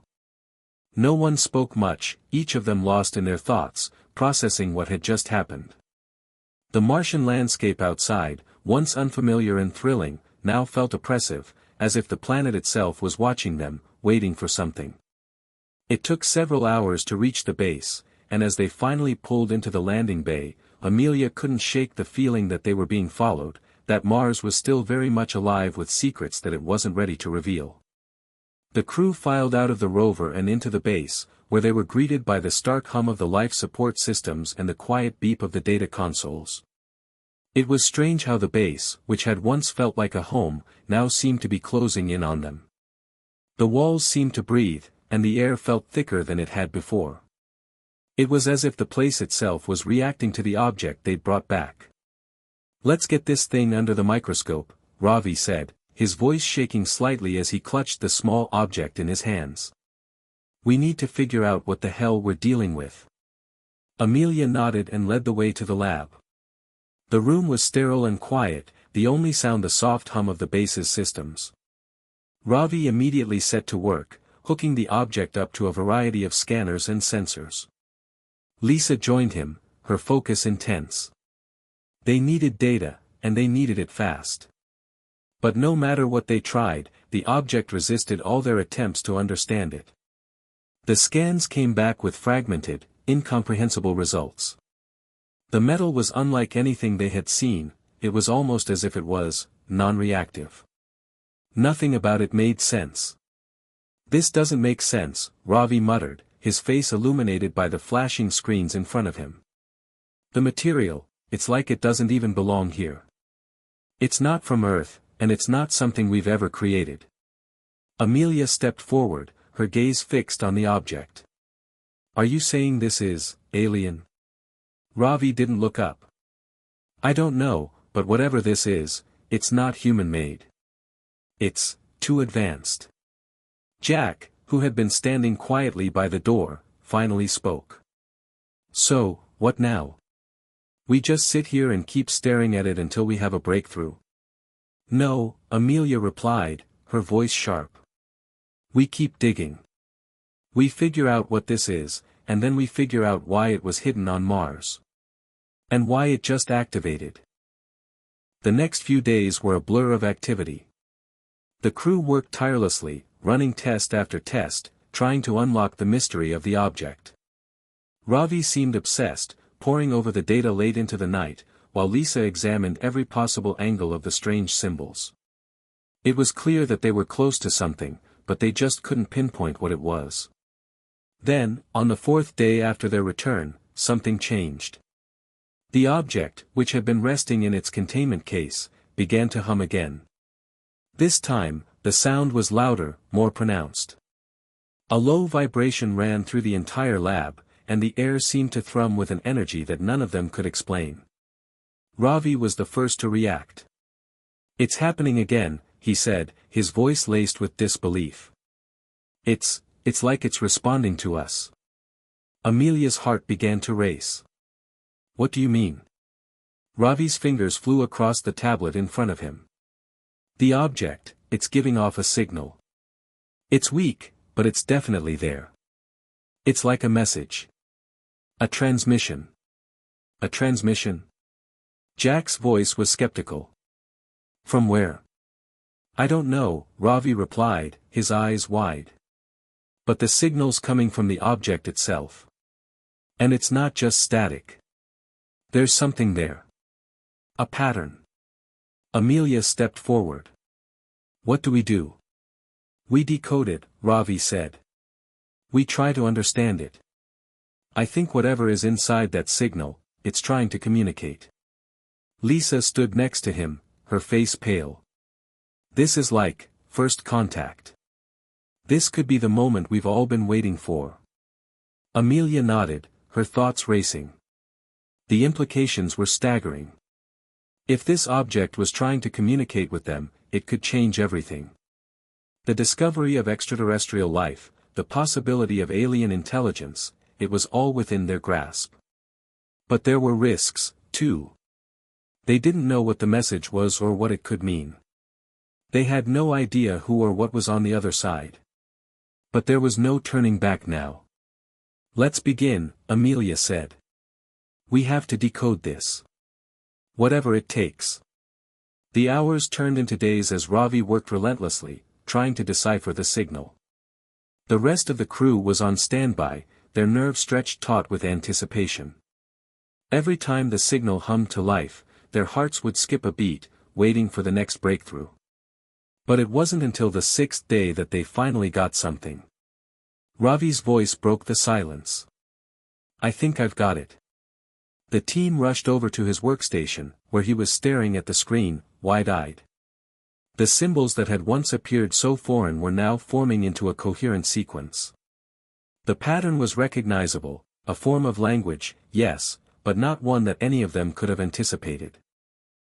It's a sequence of numbers and shapes, Ravi said. But they're not random. They correlate to astronomical data. Coordinates. Locations. Where? Jack asked, his voice tight. Ravi swallowed hard before he answered, his finger hovering over the screen. Mars. Earth. And one other planet, it's pointing to something in the vicinity of Jupiter. Amelia felt her breath catch in her throat. Jupiter? Ravi nodded slowly. It's a map. A star map. And it's showing us a destination. The atmosphere in the command center was electric. The room, usually calm and orderly, now pulsed with energy as the crew of the Mars base processed the implications of what they had uncovered. The map, if it could even be called that, was a literal blueprint for something far beyond their comprehension. It wasn't just an artifact from Mars, it was a road map for the universe.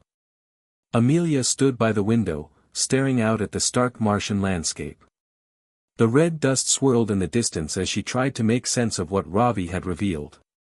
A signal from the depths of Mars, leading them to a point beyond the confines of their understanding, a destination near Jupiter.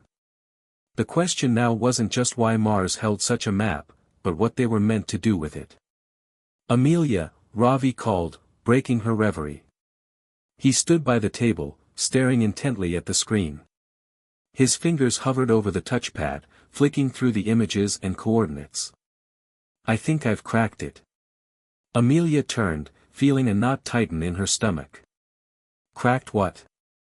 The signal, Ravi replied, excitement in his voice. It's not just a map. It's a series of instructions. Specific places we need to go. Specific points in space. She walked over to him, her boots echoing in the quiet room. The rest of the crew was gathered around, their faces grim with the weight of the discovery. And what's at these locations? She asked, her voice barely above a whisper. Ravi tapped a few more keys. I'm still working on that, but there's something. The coordinates line up with a number of celestial bodies, moons of Jupiter, specifically. And in one of those places, there's a structure. It's not natural. The words hit Amelia like a freight train. A structure? Like a building? Exactly, Ravi said. And not just any structure. This thing is old. Really old. Older than anything we've ever seen. Lisa, who had been quietly listening, took a step forward. So you're saying there's something built, on a moon of Jupiter? Yes, Ravi confirmed. The signal is pointing to Ganymede. That's where the structure is. The room fell into a stunned silence. Ganymede was one of the largest moons of Jupiter, a place scientists had speculated could hold signs of ancient life, but there had never been any concrete evidence. The idea that there might be an artificial structure there, something built by an intelligence far beyond human capabilities, was nothing short of staggering. Amelia broke the silence. How sure are you about this, Ravi? I'm pretty sure, he said, though there was still an edge of uncertainty in his voice. The data aligns, and the pattern is too precise to ignore. And what happens when we get there? Jack asked, his brow furrowed. What are we supposed to find? We won't know until we get there, Ravi admitted. But I think this structure might hold the answers we've been looking for. The room hummed with the tension of an impending decision. The data was clear, but the path ahead was uncertain. Heading to Jupiter, to Ganymede, would take months of preparation, the best of their resources, and all the courage they had. It wasn't just about discovery anymore, it was about crossing into the unknown, a leap into a realm that could either change humanity's future or lead them into something they couldn't control. We're already on Mars, Lisa said softly, as though thinking aloud. We've taken the first step. Why stop now?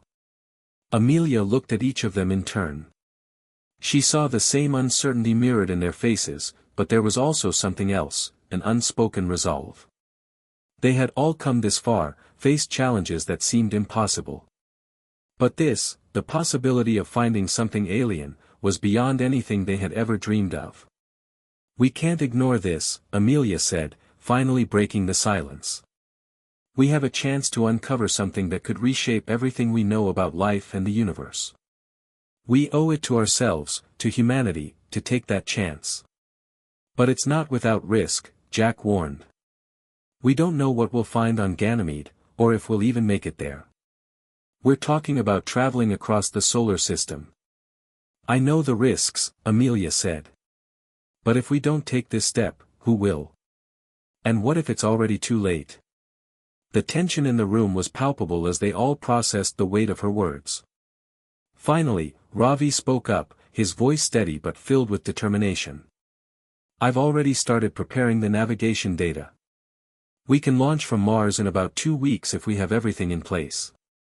The decision was made. Let's do it, Amelia said, her voice filled with resolve. We're going to Jupiter. The next 2 weeks were a whirlwind of activity.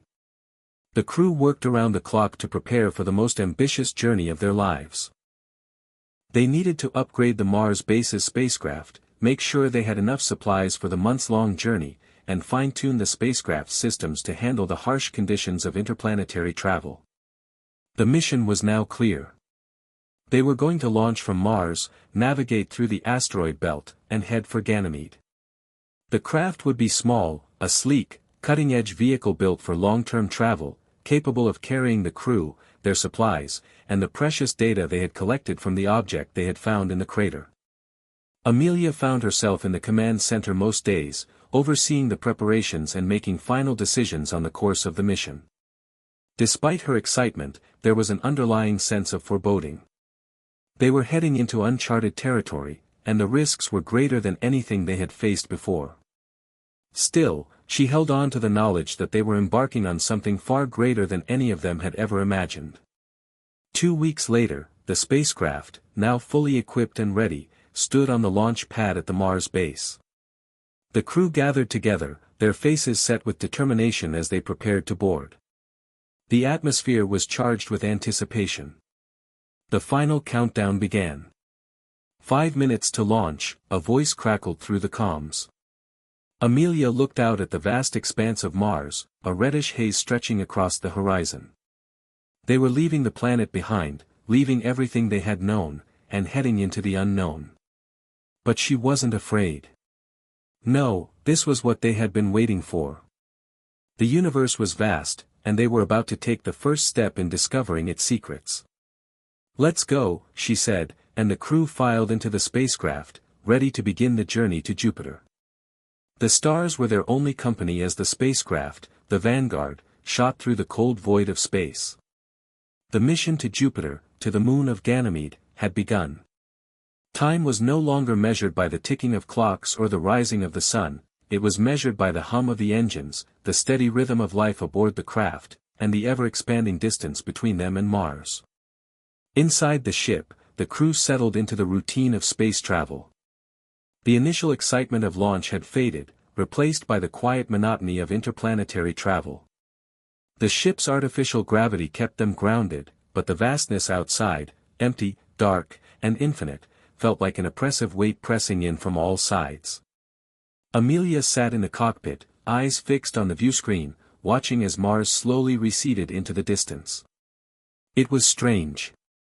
Earth had always felt so far away, but now Mars felt just as distant, a planet that had once been their home, now a tiny speck in the rearview mirror of their journey.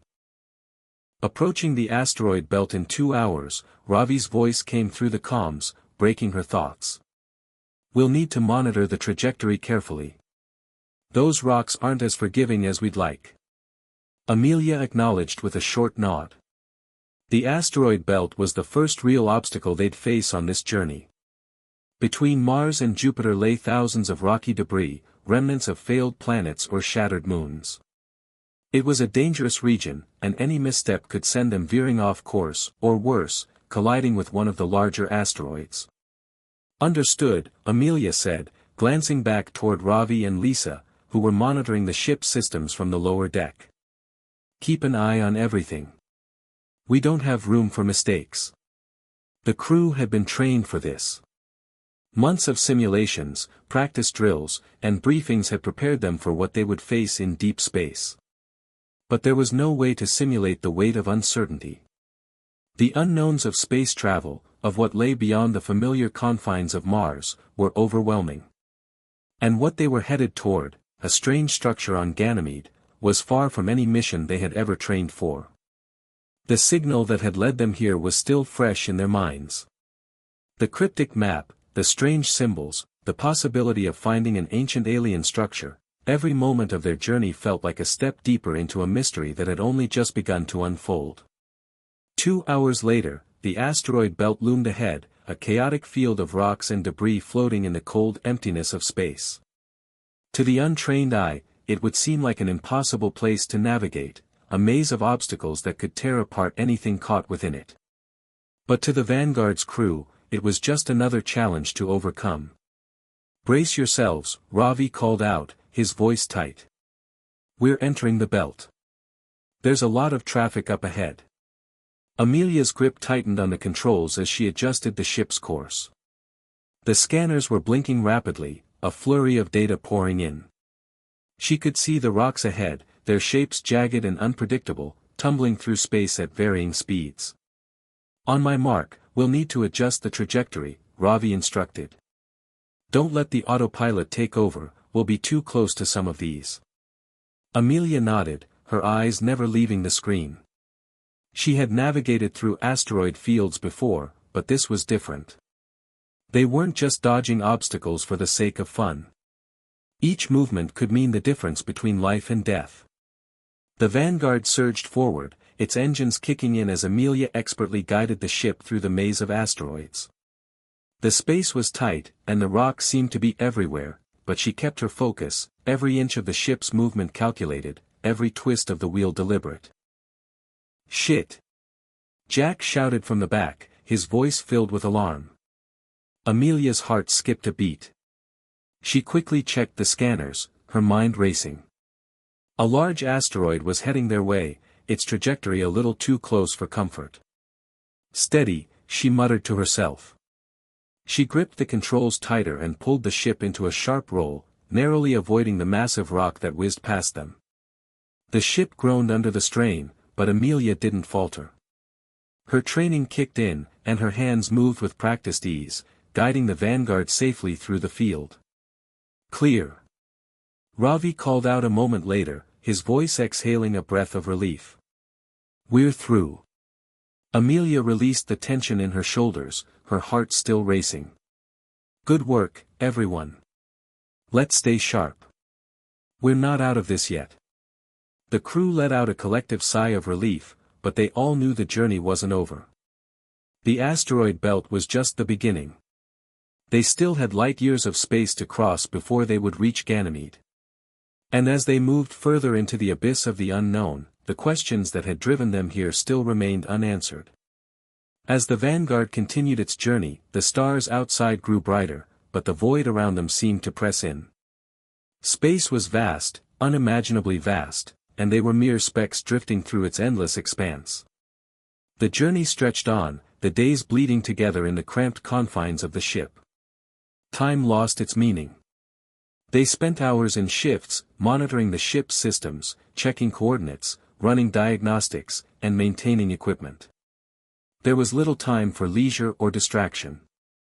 Every moment was dedicated to ensuring the spacecraft stayed on course and that the crew remained in peak condition. Amelia often found herself in the cockpit, staring at the endless stars. She had always thought of space as beautiful, mysterious and awe-inspiring. But now, as they sped through the void toward Ganymede, she found herself feeling small. The vastness of it all was overwhelming. They weren't just on a mission to find an alien structure, they were on a mission to understand their place in the cosmos. And the more they learned, the less they knew. 5 days into their journey, something unexpected happened. A new signal appeared on their scanners. It wasn't the same signal they had detected on Mars, the one from the object. No, this one was different. This was familiar. Ravi was the first to notice. Amelia, there's a transmission. And it's coming from Earth. Amelia's heart raced. From Earth? How? It's encrypted, but I can make out some of the data. It's a message, Ravi said, tapping quickly on his screen. Put it through, Amelia said, her voice tense.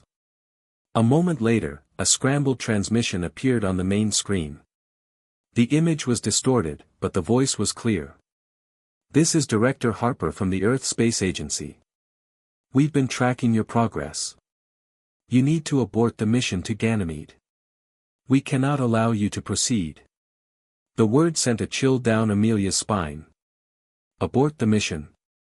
What's going on? She turned to the crew, their faces mirroring her shock. What was the Earth Space Agency hiding? The transmission crackled in the cockpit, its distorted audio cutting through the silence like a blade. Amelia's breath caught in her throat as she processed Director Harper's words. This is Director Harper from the Earth Space Agency. We've been tracking your progress. You need to abort the mission to Ganymede. We cannot allow you to proceed. The message looped again, reinforcing its urgency, its warning. Abort? Amelia repeated, her voice barely above a whisper. The room was silent. Ravi was frozen at his console, his hands hovering over the keys but unwilling to touch them. Lisa, usually calm and collected, was staring at the screen, her face a mask of disbelief. Even Jack, who was always ready to crack a joke, stood silent, his brow furrowed in confusion. Why? Amelia finally managed to ask, her voice hardening. What's going on? Why would we abort the mission now? Ravi leaned forward, his fingers rapidly typing at the console, trying to analyze the transmission. His usual confidence seemed shaken, the screen flickering as if struggling to process the data. I can't decrypt the full message, he muttered, frustration creeping into his tone. But there's more. The message was sent from Earth, but it's not what it seems. The coordinates they're using, they're not even right. It's like they're sending us a fake location. Amelia's stomach churned. Everything they had worked for, everything they had learned, had led them to this point. And now, Earth, their home, was telling them to turn back. But the signal wasn't just a warning, it was a command. Abort the mission. No, Amelia said, her voice firm. We're not turning back now. Lisa spoke up, her voice tense. Amelia, we need to think about this. Why would they send us this message? The Earth Space Agency has never acted like this before. It doesn't make sense. I know it doesn't, Amelia replied. But we're close. So close. Ravi shook his head, deep in thought. What if this is a cover-up? What if the structure on Ganymede isn't just some ancient ruin? What if they don't want us to find it because of what's inside? The room fell silent again. The possibility loomed large in their minds. They had been trained to trust the directives from Earth. But something felt off about this entire situation. The more they uncovered, the more it seemed like Earth wasn't telling them everything. Amelia walked over to the viewport, staring out at the expanse of space. It was the same view they had seen for days, endless stars, infinite darkness, and the cold, unyielding void. But now, it felt like a prison, one that could trap them forever if they made the wrong choice. What if they're hiding something, she said aloud. What if we're getting too close to something they want to keep secret? We have to consider every angle, Ravi added, stepping up beside her. What if we're being led into something dangerous? What if it's not just the structure on Ganymede, but something more? Something they don't want us to uncover. That's what I'm afraid of, Lisa replied, her voice low. We've seen the signals. We know there's something there, something ancient, something powerful. But if Earth is this insistent on stopping us, it makes you wonder what they're really protecting. The crew was divided. Part of them wanted to push forward. They had come this far, defying the odds, and now they were on the precipice of discovery. But another part of them was beginning to question the motives of their home planet. The message from Earth could have been a genuine warning, or it could have been a manipulation, meant to force them to turn back before they learned the truth. The silence in the room was deafening as each member of the crew considered the consequences of their next decision. "We can't ignore this," Amelia said finally, her voice steady with conviction. "We have to see this through. Whatever it is, we need to know. But we do this together. No one is left behind, and we're not turning back." Ravi nodded, reluctantly agreeing. "I'll keep working on decrypting the rest of the message. We might find something that gives us a clearer picture." "I'll help," Lisa said. "Maybe there's something hidden in the data we missed. I don't trust this transmission. There's something more." "Fine," Jack added, his tone serious for once. "But if things go sideways, we're going to need a plan to get the hell out of there." Amelia turned to face her crew, feeling the weight of leadership pressing down on her. "We proceed cautiously. We'll investigate the structure on Ganymede, but if things go south, we leave. No hesitation." As the days wore on, Ravi and Lisa worked tirelessly to decode the rest of the transmission. They scoured the message, piecing together fragments of data. And just as the crew began to settle into the harsh rhythms of space travel again, Ravi burst into the cockpit, his face pale. "I found something," he said, voice shaking. Amelia's heart skipped a beat. "What is it?" "There's a hidden code within the transmission. A set of coordinates. And they lead us to Earth. But not to the space agency's headquarters, no, this is somewhere, off the grid." "Where?" Amelia asked, barely daring to hope. Ravi typed in the coordinates. The screen flickered, and then, in bold, stark letters, appeared the location. "The black site." Lisa frowned. "Black site? What does that even mean?" "It's a secret location," Ravi explained. "Off the books. It's where the most sensitive operations are carried out. It's been rumored for years, but no one's ever found it. No one's ever talked about it. Not until now." "So, the Earth Space Agency has been hiding something," Jack said, realization dawning on him.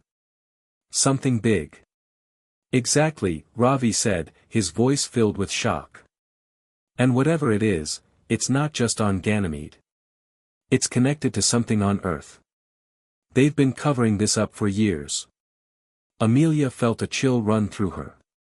It was one thing to suspect that Earth was hiding something. It was another thing entirely to find out that they were being deliberately kept in the dark. She looked at her crew, the weight of the situation settling over her. "We've uncovered something far bigger than we imagined. But we can't stop now. We have to see this through. We go to Ganymede. We'll learn the truth. And when we do, we'll decide what to do next." The crew exchanged looks. They had all known this was coming. The truth. The reason Earth had wanted them to abort. And now, there was no turning back. The Vanguard continued its journey toward Ganymede, but the atmosphere aboard the ship had shifted dramatically. The gravity of their mission had always been heavy, but now it felt as though the weight of the entire universe was pressing down on them. The discovery that Earth was hiding something, a black site, a secret operation tied to their mission, had changed everything. It was no longer just a quest for knowledge about an alien structure on Ganymede. It was about uncovering the deepest, darkest secrets of their own planet. The transmission had revealed a hidden set of coordinates, leading to a location that didn't officially exist. The Earth Space Agency, the very institution they had trusted to guide them, was hiding something, something that might explain why they had been told to abort their mission. But what was it? What was on Ganymede that could make Earth so desperate to stop them? The ship was now only a few days away from Ganymede. The crew worked in silence, each member consumed by their own thoughts. Amelia found herself staring at the view screen once more, her mind whirling. The stars outside seemed brighter than ever, a silent reminder that they were truly alone in the universe. What would they find on Ganymede? An ancient structure, sure. But why had it remained hidden for so long? And why had they been kept in the dark? Ravi, always the analytical one, had continued his efforts to decrypt the rest of the transmission, but the signal was as cryptic as ever. They had learned a little more about the black site, but nothing that could explain what was truly going on. All they knew for sure was that they were now on a collision course with the unknown. "We'll be entering Ganymede's orbit in 12 hours, Ravi announced over the intercom, breaking the silence. "Prepare for orbital insertion and system check. I'll need everyone on their toes." Amelia nodded, though her thoughts were far away. Ganymede's massive, icy surface loomed just beyond the spacecraft's horizon. A world of secrets was waiting for them, secrets they were determined to uncover. Hours later, as the Vanguard entered Ganymede's orbit, the crew sprang into action. The icy moon was much larger than they had anticipated, and the landscape was like nothing they had seen before. Endless stretches of frozen plains, jagged mountains, and mysterious valleys marked the surface. But what caught their attention wasn't the landscape, it was a signal. A faint, consistent pulse, coming from beneath the moon's surface. "The structure must be there," Lisa said, pointing to the monitor as the signal began to grow stronger. It was unmistakable now, something was buried deep within Ganymede's ice, and it was broadcasting something, alive. "Let's make our descent," Amelia ordered, her voice steady. She glanced around at the crew, feeling a momentary connection with them. Whatever awaited them on Ganymede, they would face it together. There would be no turning back now. The Vanguard descended through the icy atmosphere, the cold, alien world stretching out below them. As they neared the surface, the towering mountains and vast plains of ice came into view, each detail sharper than ever. The landscape was beautiful, but it held an eerie quality, an unsettling stillness that felt unnatural. Approaching landing site, Ravi called, his voice calm but tense. "All systems are green. Touchdown in T-30 seconds." The ship's landing gear extended with a slight hiss, and the craft gently touched down on the frozen surface. The silence in the cabin was overwhelming. It felt as if the whole moon was holding its breath, waiting for something to happen. Amelia was the first to speak. "We're here. Let's suit up. It's time." The crew moved quickly to don their space suits, their movements practiced and efficient. As they prepared to exit the ship, Ravi pulled up the coordinates once more. "The signal's coming from this location," he said, pointing to the map. "It's buried deep beneath the surface, but we can reach it. The structure is just beneath the ice." Amelia nodded. "Let's make it count. We move out in 5 minutes." The cold outside the ship was almost unbearable, even with the advanced space suits. Ganymede's surface was hostile to human life, an unyielding wasteland of ice and rock. But the crew was ready. They moved as one, following Ravi's readings, using the advanced drills and equipment they had brought with them to break through the thick ice. They didn't talk much. The tension in the air was palpable. Every step, every movement felt like it could trigger something hidden beneath Ganymede's surface, something ancient. As the team drilled deeper into the ice, the ground trembled beneath them.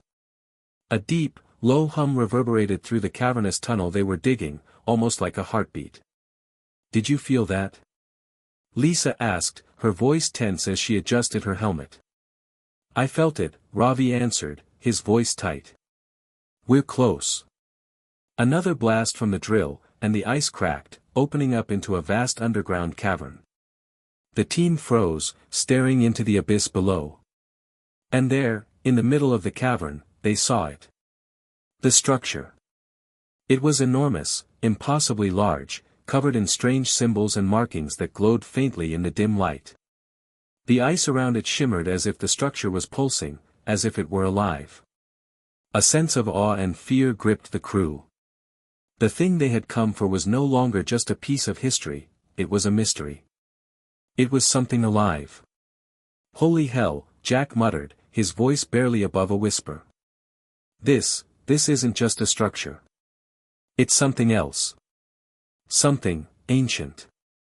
Amelia's heart pounded in her chest. They had found it. But now, the real question was, what was it? And why had Earth been so desperate to keep them from uncovering it? "We're not turning back now," Amelia said, her voice resolute. "We're going in." They approached the structure cautiously, moving as a unit. The closer they got, the more they could feel the hum of energy vibrating through the air. The walls of the cavern were covered in strange symbols that seemed to move, shifting and changing as they passed. The entrance to the structure was a massive archway, towering over them. It was perfectly symmetrical, with the same glowing symbols adorning its surface. Do we go in?" Lisa asked, her voice tinged with fear. "We came this far," Amelia said, taking a step forward. "We're not stopping now." The team hesitated for a moment before following her, each of them knowing that this moment would define their journey, and possibly the future of humanity. As they stepped through the archway, the temperature inside the structure dropped dramatically. Their breath fogged in the air, and the walls seemed to pulse with energy. They moved deeper into the structure, their footsteps echoing in the eerie silence. Then, as they reached the heart of the structure, they found it. A massive chamber, filled with intricate machinery, ancient artifacts, and a glowing, pulsating core at the center. It was unlike anything they had ever seen before, an alien technology that defied all understanding. And then, in the center of it all, they saw it, a symbol. The same symbol that had been in the transmission from Earth. The symbol that had been hidden, buried beneath layers of secrecy. It was the key.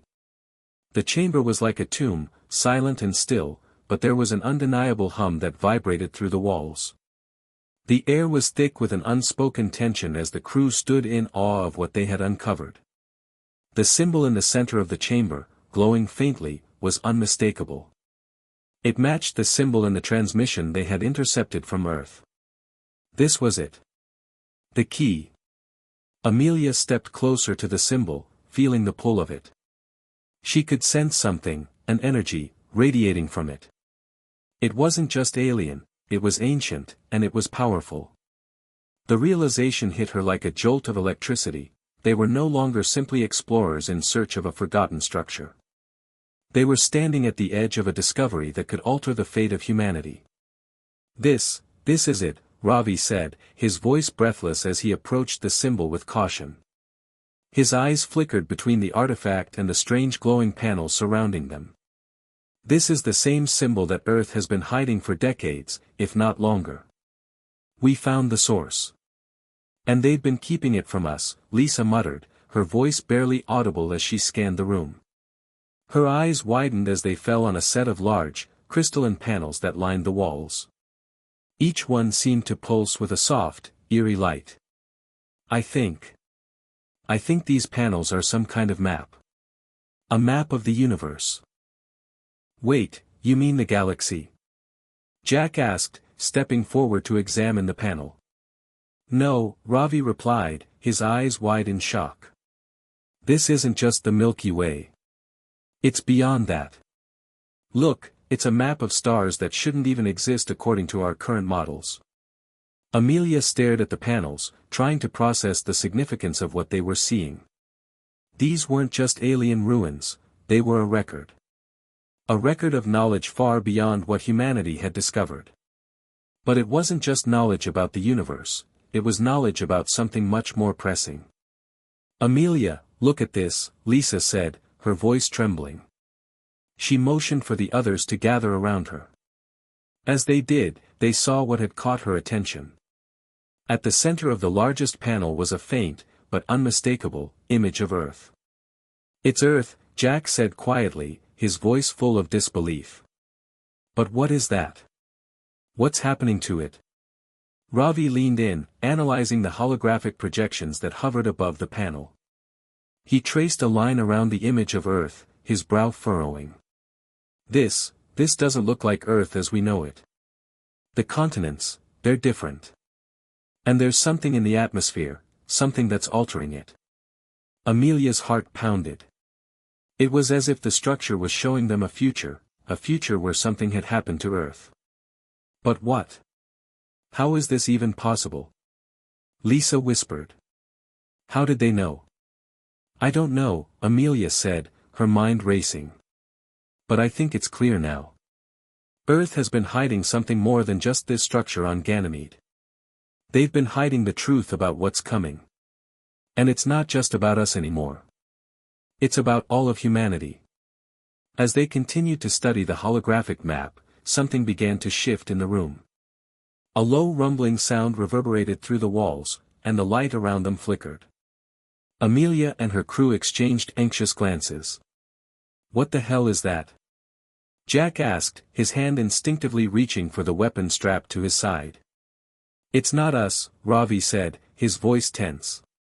I think the structure is activating. Whatever this is, it's alive. And it's reacting to us. The energy in the room surged. The symbol in the center of the chamber began to glow brighter, and the walls seemed to pulse as though breathing. The holographic panels flickered, and new images began to form, images of Earth, of massive celestial bodies, and of otherworldly forces moving across the galaxy. Amelia, look!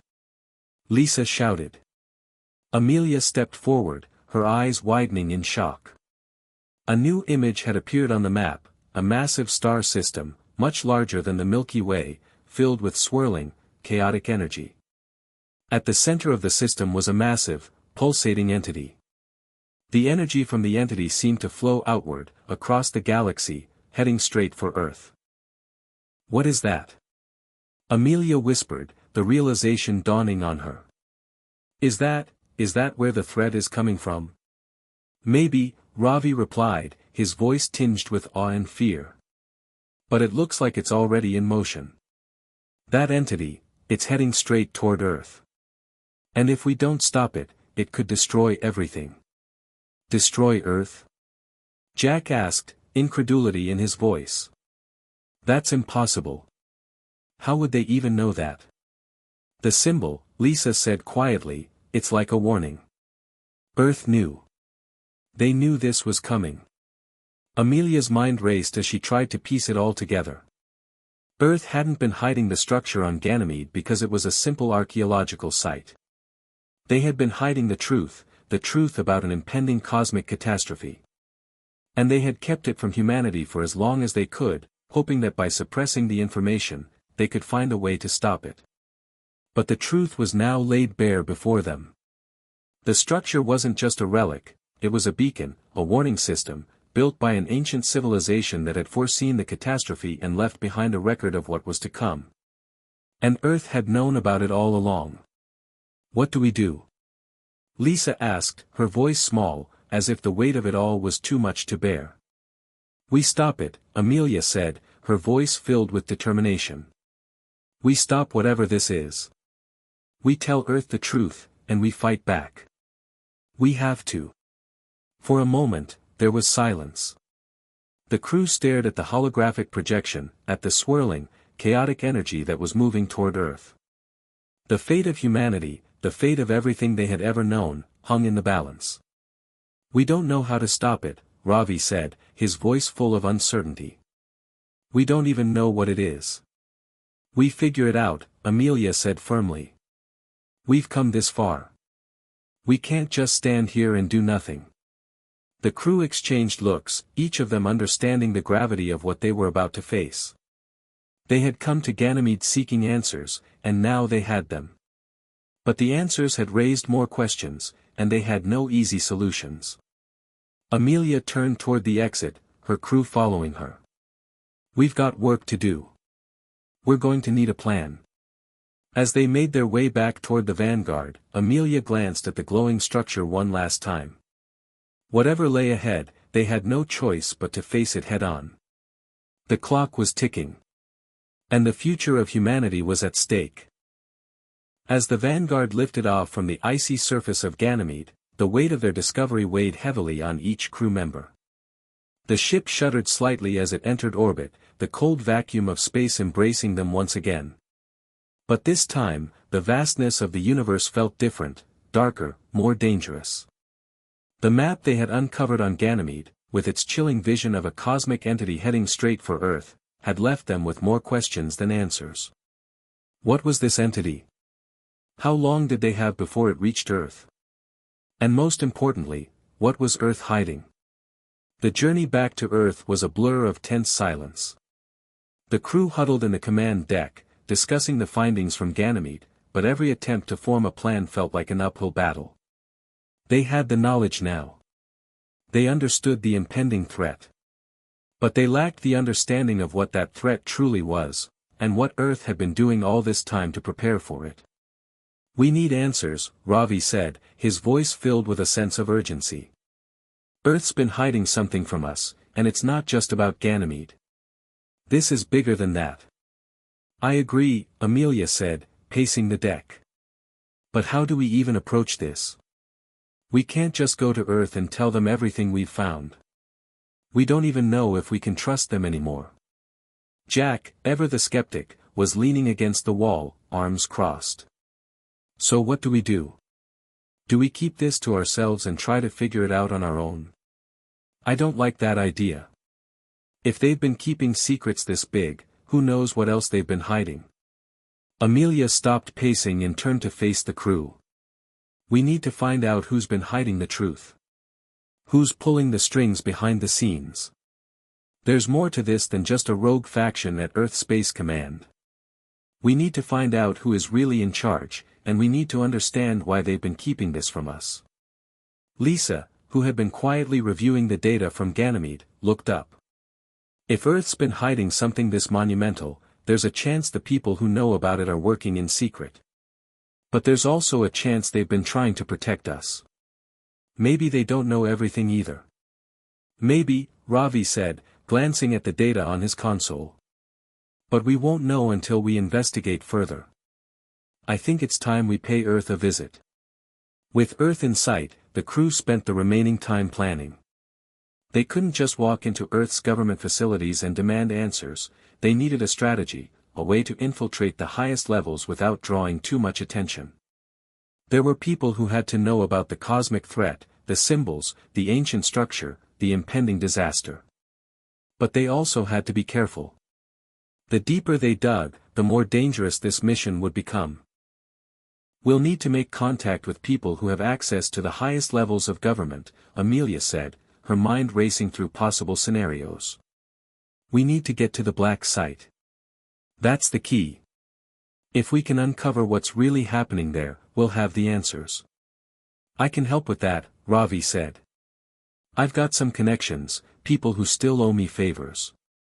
We may be able to get some intel from the inside." "That's a good start," Lisa said. "But we also need a way to track the movement of this entity. We need to know how fast it's moving, where it's headed, and how much time we have left." Jack's eyes narrowed as he thought for a moment. "And we need to make sure we're not walking into a trap. If Earth's been hiding something this long, who's to say they won't try to cover up our discovery? We need to be prepared for anything." The Vanguard entered Earth's orbit and docked with a secure space station just outside of Earth's atmosphere. From here, they would need to be discreet. Amelia and the crew knew that their every move would be watched, especially if their investigation got too close to the truth. As the crew disembarked from the ship, they quickly changed into civilian clothes to avoid drawing attention. The space station was a bustling hub of activity, filled with technicians, scientists, and government officials coming and going, but the crew knew they had no time to waste. Ravi's contacts led them to a discreet meeting room within the station, a place where they could talk without fear of being overheard. Inside, Ravi had arranged for a former colleague, a high-ranking member of Earth's intelligence division, to meet them. The door slid open, and a tall, thin man in his late 40s entered. His expression was one of wariness, but there was also a flicker of recognition in his eyes when he saw Ravi.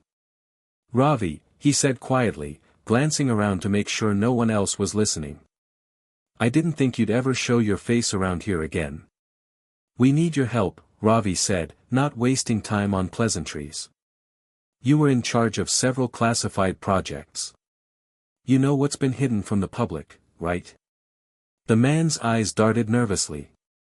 If you're talking about the black site, you're diving into dangerous waters. There's nothing you can do that will stop what's coming. It's too late. Amelia stepped forward, her voice firm. We're not here to stop anything. We're here to understand what's happening and why Earth didn't warn us about it. You know what we found on Ganymede. We know the truth. And we want answers. The man swallowed hard and looked around again before lowering his voice. You don't understand. The black site isn't just a facility. It's a network, an organization working behind the scenes. They've been preparing for this for years. They've known about the entity for decades. But they're not going to stop it. They've been waiting for it. Waiting for what? Lisa asked, her voice tight with disbelief. They're waiting for the entity to arrive, he said, his voice barely above a whisper. And when it does, they'll let it consume everything. They believe it's the only way to reset humanity. To cleanse the earth. The crew stood frozen, the weight of his words sinking in. Amelia's mind was reeling. But why? Why would they let this happen? The man didn't answer immediately. Instead, he glanced at Ravi. Because some believe humanity is too far gone. The entity is a way to start over. A cleansing.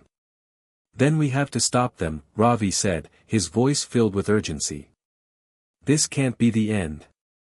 We can't just let this happen. You don't have much time, the man said quietly. The entity is closer than you think. It's already within range. You'll need more than just information to stop it. Amelia's heart raced as the reality of the situation hit her. Earth's hidden forces were planning for the destruction of humanity. But the crew wasn't going to let that happen. They weren't going to give up. The atmosphere on the Vanguard had never felt more tense. The revelation about Earth's hidden forces, their plans to let the cosmic entity purge humanity for a supposed rebirth, left the crew stunned. Yet, amidst the overwhelming sense of urgency, a quiet resolve began to build within Amelia and her team. They couldn't let this happen. They couldn't allow the Earth's dark secrets to destroy everything they held dear. Time was running out. The cosmic entity was closer than anyone had anticipated. And now, it was clear, the crew was the only hope for stopping it. We need to get to the black site, Amelia said, her voice steady, despite the mounting pressure. The intel Ravi's contact had provided was clear: if they wanted to uncover the full scope of what Earth's secret network was planning, they would need to infiltrate the black site directly. But that was easier said than done. Lisa, sitting at the strategy table, scrolled through encrypted documents, her fingers moving with practiced precision. The black site isn't just some underground facility, she said, glancing up at the crew. It's a series of interconnected locations across the globe, all hidden beneath high-security zones. If we want to access it, we'll need to bypass multiple layers of security, both physical and digital. We've done hard things before, Ravi added, his eyes gleaming with determination. It's not about whether we can do it. It's about getting to the heart of the operation. Once we're in, we can find out everything they've been hiding. Jack, ever the pragmatist, raised a skeptical eyebrow. That's a lot of ifs. If we're spotted, it'll be over. And that's not even considering the entity that's barreling toward Earth. How are we supposed to fight something we don't understand? We don't fight it, we stop it, Amelia corrected him, her tone firm. We stop what's coming and expose the people who think they can let Earth burn for a new beginning. We've found the information we need. Now we need to use it. But even as she said it, she knew the odds were stacked against them. The entity was out there, moving fast, heading toward Earth. And behind the scenes, a powerful faction believed that humanity's only chance for survival was to let it happen. The crew wasted no time. After coordinating with Ravi's contacts, they gained access to an old, forgotten military base in the Nevada desert, a cover for a larger operation, hidden from the public's eye. They had everything they needed, a plan, a route, and the determination to see it through. But they also knew that the consequences of failure were catastrophic. As the Vanguard descended into a concealed hangar on the base, the team immediately went to work. They donned covert suits to blend in with the base's personnel and moved silently toward the heart of the facility. A heavy sense of dread hung over them as they moved through darkened hallways, where the flicker of overhead lights added to the sense of isolation. "This place is like a ghost town," Lisa whispered, her hand hovering over a data pad. "How is it possible that no one knows about this?" "Because the people who run it want to keep it that way," Ravi muttered. "We're walking into the heart of secrecy." As they reached the central hub of the black site, the real challenge began.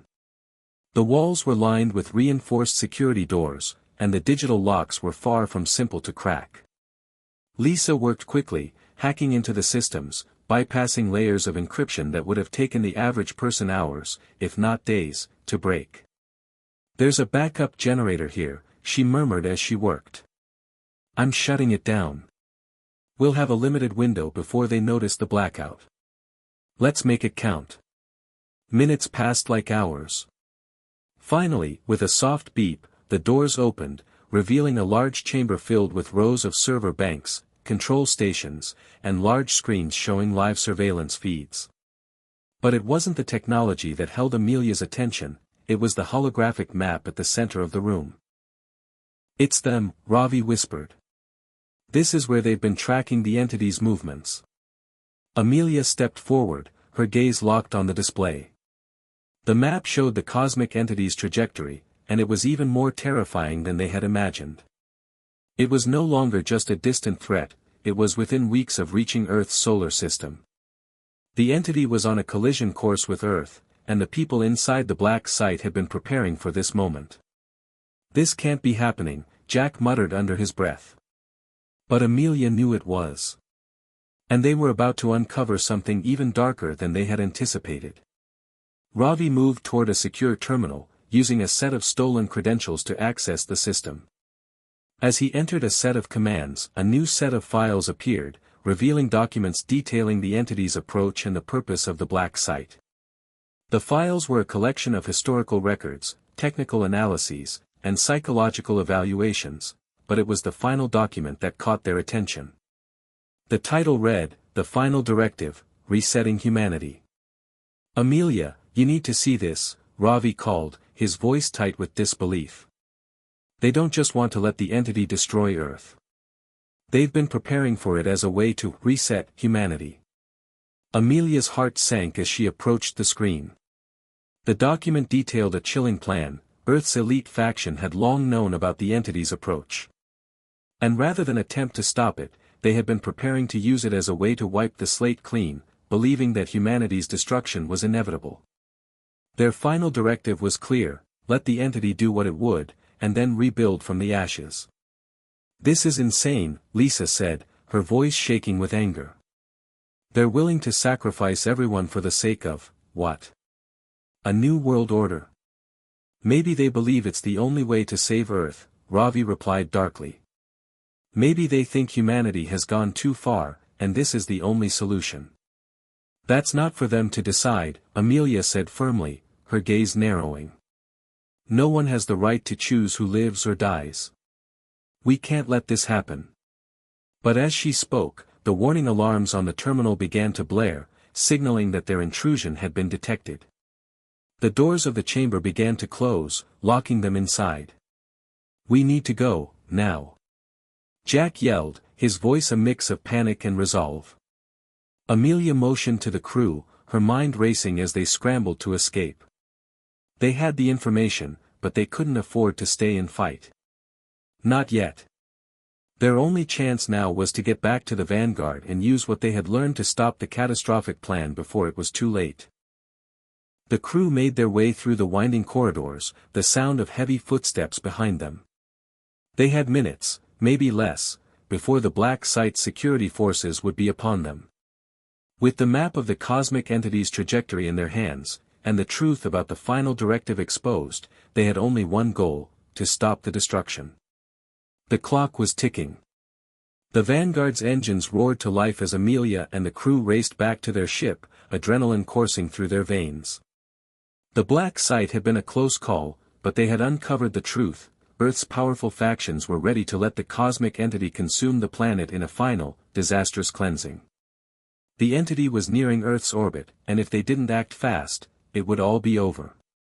The crew had barely managed to escape, but now, they faced an even greater challenge: they needed to stop the entity before it reached Earth's atmosphere. As the Vanguard took off from the hidden base in Nevada, the gravity of the situation settled in.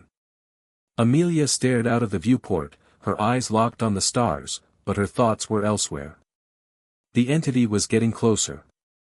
The maps they had uncovered in the black site showed that it was now within a matter of weeks, perhaps even days, before it would reach Earth. Their time was running out. Where do we even begin? Jack's voice broke through the silence of the command deck. He was at the helm, his eyes scanning the monitors, but even his calm exterior couldn't hide the fear that had taken root.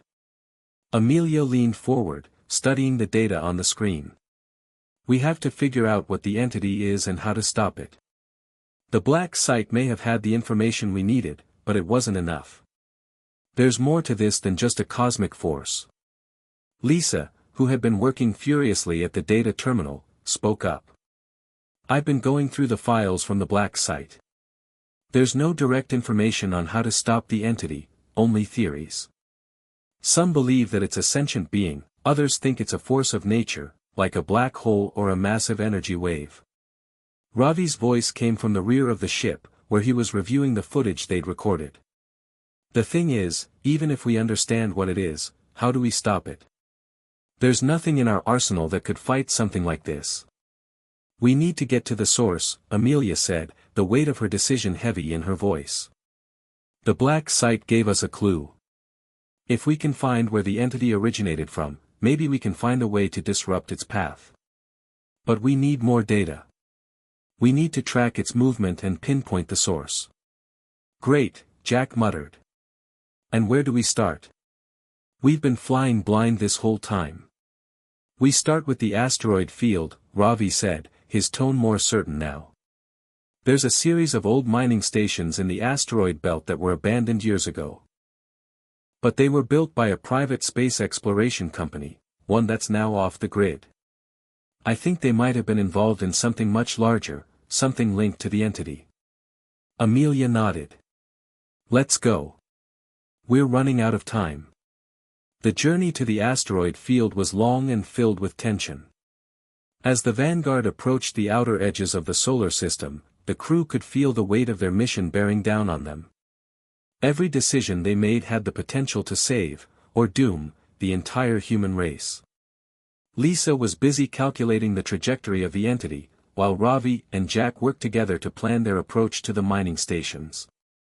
Meanwhile, Amelia sat in the command seat, gazing out into the endless expanse of space. The isolation was deafening. It was hard to believe that Earth, her home, was now at the mercy of a force they didn't fully understand. But she knew they had no choice but to keep moving forward. As the Vanguard neared the asteroid field, the crew entered a region filled with dangerous debris. It was a place where countless ships had met their end, lost among the massive, floating rocks and unstable orbits. We're approaching the coordinates, Ravi said, his voice steady. The mining station should be on the edge of this cluster. We need to stay on course and avoid any debris that might throw us off. Got it, Jack replied. I'll keep us steady. As they navigated the treacherous asteroid belt, the ship's sensors picked up an anomaly, a faint signal coming from the far side of a large asteroid. It was weak, but unmistakable. That's it, Amelia said. That's the signal from the mining station. The Vanguard changed course, heading toward the signal. As they drew closer, the station came into view, a massive, derelict structure, floating silently among the asteroids. It had been abandoned for years, but the faint pulse of energy emanating from it suggested that it still held secrets. The crew docked at the station, stepping out into the cold vacuum of space. They suited up and made their way inside, their footsteps echoing through the empty halls. The once thriving station was now a ghost town, but the technology inside was state-of-the-art, advanced systems that were years ahead of anything on Earth. "We need to find the main server room," Lisa said. "That's where we'll get the information we need." The crew navigated the maze of corridors, their every move calculated, as they descended deeper into the station. As they reached the server room, they were met with a strange sight, an enormous, glowing machine, far more advanced than anything they had ever seen before. It hummed with an unnatural energy, and in the center of the room, a large screen displayed a map of the galaxy. But it wasn't just any map, it showed the exact trajectory of the cosmic entity, along with strange symbols that none of them recognized. "It's using this machine to track the entity," Lisa said, her voice filled with awe. "But this is more than just a tracking device. This is a command center." Amelia approached the screen, her eyes narrowing. "We need to access the system. Let's see what else we can find." As Lisa began working to break through the system's security, Ravi paced nervously, glancing out the window at the vast expanse of space. Suddenly, a chilling thought struck him. What if the entity isn't just tracking us? Ravi said, his voice low.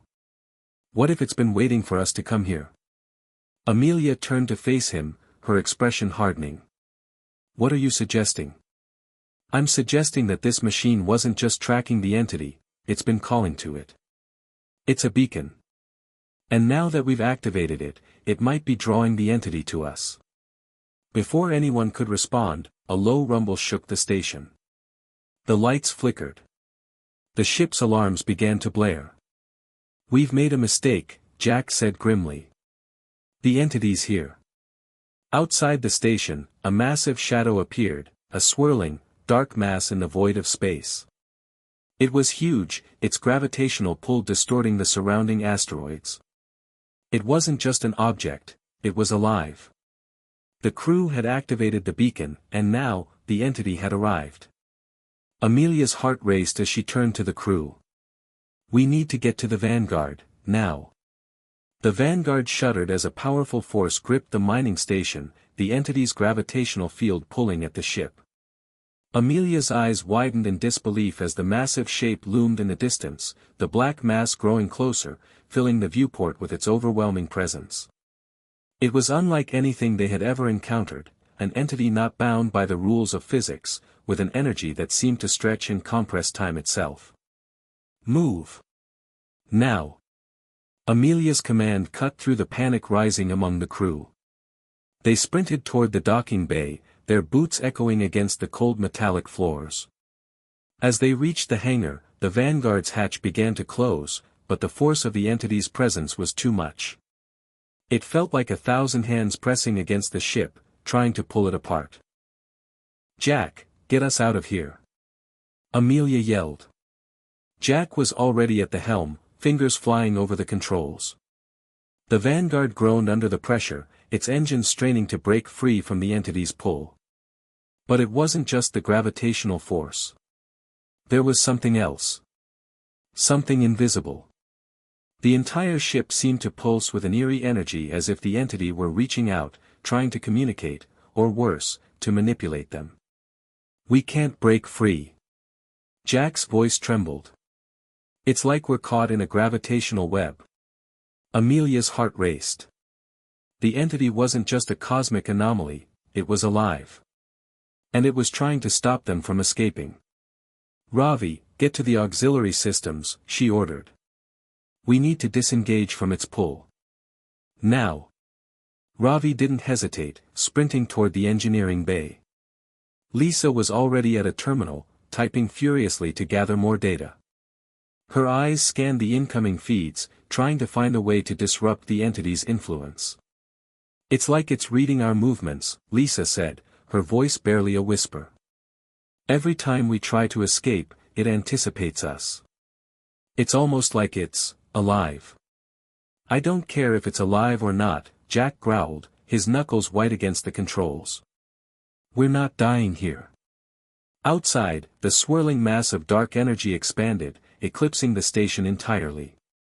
It was as if the entity had become one with the void, its tendrils stretching toward the ship, wrapping around it like invisible chains.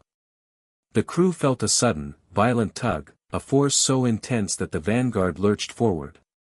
"It's pulling us in," Ravi shouted from the engineering bay. "I can't override the systems from here. We need to cut off its power source." Lisa's face was pale as she looked up from the terminal. "The mining station's power grid is linked to the Vanguard systems. If we cut it off, we might have a chance. But that could leave us stranded," Jack said, sweat pouring down his face as he fought to keep the ship steady. "We'll be trapped here, with the entity." Amelia's mind raced. Every decision they made now could be their last. "It's our only shot," she said, voice steady despite the fear building within her. "Do it, Lisa. Cut the power." Lisa hesitated for a split second, but the urgency in Amelia's voice left no room for doubt. She keyed in the command, and within moments, the entire system flickered, sending a surge of power through the Vanguard's core. The ship lurched again, this time with a violent jolt. For a few seconds, the tugging sensation ceased, and the crew caught their breath. But it wasn't over. The Vanguard was free, for now. But the entity's pull was still strong. The ship drifted in space, its engines silent, as the crew braced for what might come next. "We're not out of the woods yet," Jack muttered, still gripping the control panel. "We've severed the connection, but it's still out there. That thing, it's coming for us." Amelia didn't answer right away. She turned to Lisa, whose face was lit by the glow of the terminal, her eyes scanning rapidly through incoming data. "We've been trying to understand the entity's behavior," Lisa said, her voice sharp. "But it's not just pulling us in, it's adapting. It's learning from us, almost like it's trying to mimic our tactics." "So it's intelligent," Ravi said, his voice grim. "It's not just intelligent. It's communicating," Lisa added, her fingers flying over the screen. "It's using the signals we sent out from the mining station to form a connection. It's not just a cosmic force, it's a sentient being." Amelia felt her chest tighten. It had never been just about the entity's power, it was about the fact that it was aware of them. And worse, it was aware of their intentions. "What do we do now?" Ravi asked. "If it's alive and it's trying to stop us, then what?" "We stop it," Amelia said, her voice unwavering. "We stop it by any means necessary." The Vanguard drifted toward the outer edge of the asteroid field, where they had briefly found refuge. But Amelia knew that wasn't enough. They had to get closer to the entity, closer to understand it, to fight it. "We're going in," she announced. "We're going to the heart of the entity. We need to understand what it is, and we need to stop it before it reaches Earth." Jack shot her a look. "Are you crazy? That thing could rip us apart." "I know the risks," she said, meeting his gaze. "But we don't have a choice. Earth doesn't have a chance if we don't act now. If we don't get close enough, we'll never understand how to stop it. And if we don't stop it now, it's going to destroy everything we know." The decision was made. The crew prepared for the most dangerous mission they had ever attempted. They needed to get close enough to the entity to study it, its energy, its movements, its patterns. Only then could they hope to find a way to sever the connection and save Earth from its wrath. But as they approached the entity's heart, the massive dark mass seemed to grow larger, more powerful. It was closing in on them. "We're going to have to act fast," Ravi said, his voice thick with tension. "If we don't figure out how to neutralize it, it'll be too late." Amelia's mind raced. They didn't have much time. But one thing was clear, they were heading straight for the entity. And they had no idea what awaited them. The Vanguard edged closer to the entity, its dark form expanding to fill the viewport. It was no longer just a mass of swirling energy, it was alive, a creature that pulsed with an otherworldly rhythm.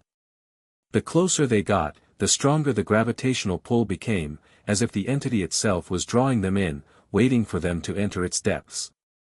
Amelia sat in a command chair, her hands gripping the armrests, her knuckles white with tension. The rest of the crew was silent, each person lost in their own thoughts, knowing that this would be the most dangerous part of their journey. "We're in its gravitational field now," Jack said, his voice strained as he struggled to keep the ship steady. "I can feel it pulling on the hull. It's like nothing I've ever experienced." "We can't turn back now," Amelia replied, her voice calm but firm. "We need to get close enough to understand it, to find its weakness." Lisa was at a terminal, analyzing data from the ship's sensors. Her brow furrowed as she studied the readings. "The entity's energy signature is unlike anything we've ever encountered," she said. "It's constantly shifting, evolving. I think it's reacting to us." "Of course it is," Ravi muttered from the back of the ship. "It's alive, isn't it? It's been watching us this whole time, waiting for us to get close." "Then let's give it what it wants," Amelia said, her eyes narrowing. "We'll get close enough to study it, then we'll find a way to stop it. We're not going to die here." The ship's sensors began to flicker, their readings growing more erratic as they moved deeper into the entity's influence. The Vanguard groaned under the strain, the hull creaking as the gravitational pull grew stronger. It was as if they were heading straight into the heart of a black hole, where time and space no longer made sense. Amelia stood up, walking toward the viewport. "We need to understand what we're dealing with. We need to get as close as possible." Jack glanced at her from the pilot's seat. "I don't think we can get much closer, Amelia. The pull is too strong. If we get any closer, the ship won't survive." "I know," she said quietly, her gaze fixed on the entity. "But we don't have a choice. We need to find its core, and we need to do it now." They descended through the swirling mass of dark energy, the ship shaking violently as they moved deeper into the entity's center. It was like flying through a storm, but one that had no end. The dark clouds of energy seemed to reach out, caressing the ship, trying to draw it in. It was almost as if the entity was aware of their presence and was playing with them. "Keep your eyes open," Amelia ordered. "We need to locate the core." They flew through the void, searching for any sign of the entity's origin. Time seemed to warp as they navigated the shifting energy patterns. The Vanguard was now so close that the entire ship was bathed in the entity's unnatural glow. The walls of the ship seemed to hum with a strange energy, as if they were being affected by the force surrounding them. Suddenly, the sensors went wild, the reading spiking off the charts. "There it is," Lisa exclaimed. "The core, it's right in front of us." In the distance, a massive, glowing mass began to form, the heart of the entity. It was pulsing with raw energy, sending out waves of distortion that rippled through space itself. It was like a massive star, but darker, more oppressive. And in the center, Amelia saw something she hadn't expected. "It's a consciousness," she whispered. "The core, it's alive." As they drew closer, the ship's systems began to fail, the lights flickering and dimming. The gravitational pull intensified, threatening to tear the ship apart. The entity was trying to consume them, pulling them into its core.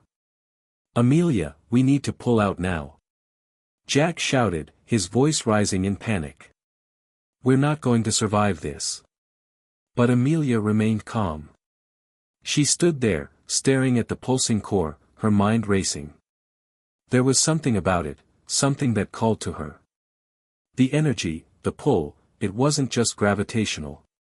It was like a presence, a being that was aware of them, aware of their thoughts. "It's not trying to kill us," Amelia said, her voice quiet, almost reverent. "It's trying to communicate." The crew exchanged uncertain looks. "Communicate?" Lisa repeated. "How?" Amelia walked slowly toward the communication panel. "There has to be a way. We've seen its patterns, its energy readings. It's intelligent, not just a force of nature." She reached out and activated the panel, sending a burst of energy toward the entity's core. The ship trembled violently as the entity's consciousness seemed to respond. For a moment, everything went still. Then, in the vast emptiness of space, a voice echoed through the ship, a voice that seemed to come from everywhere and nowhere at once. "Why do you resist?" The voice was ancient, vast, and powerful, its tone reverberating through the very core of Amelia's being. It was as if the entity was speaking directly to her. Amelia took a deep breath, her hands trembling but steady.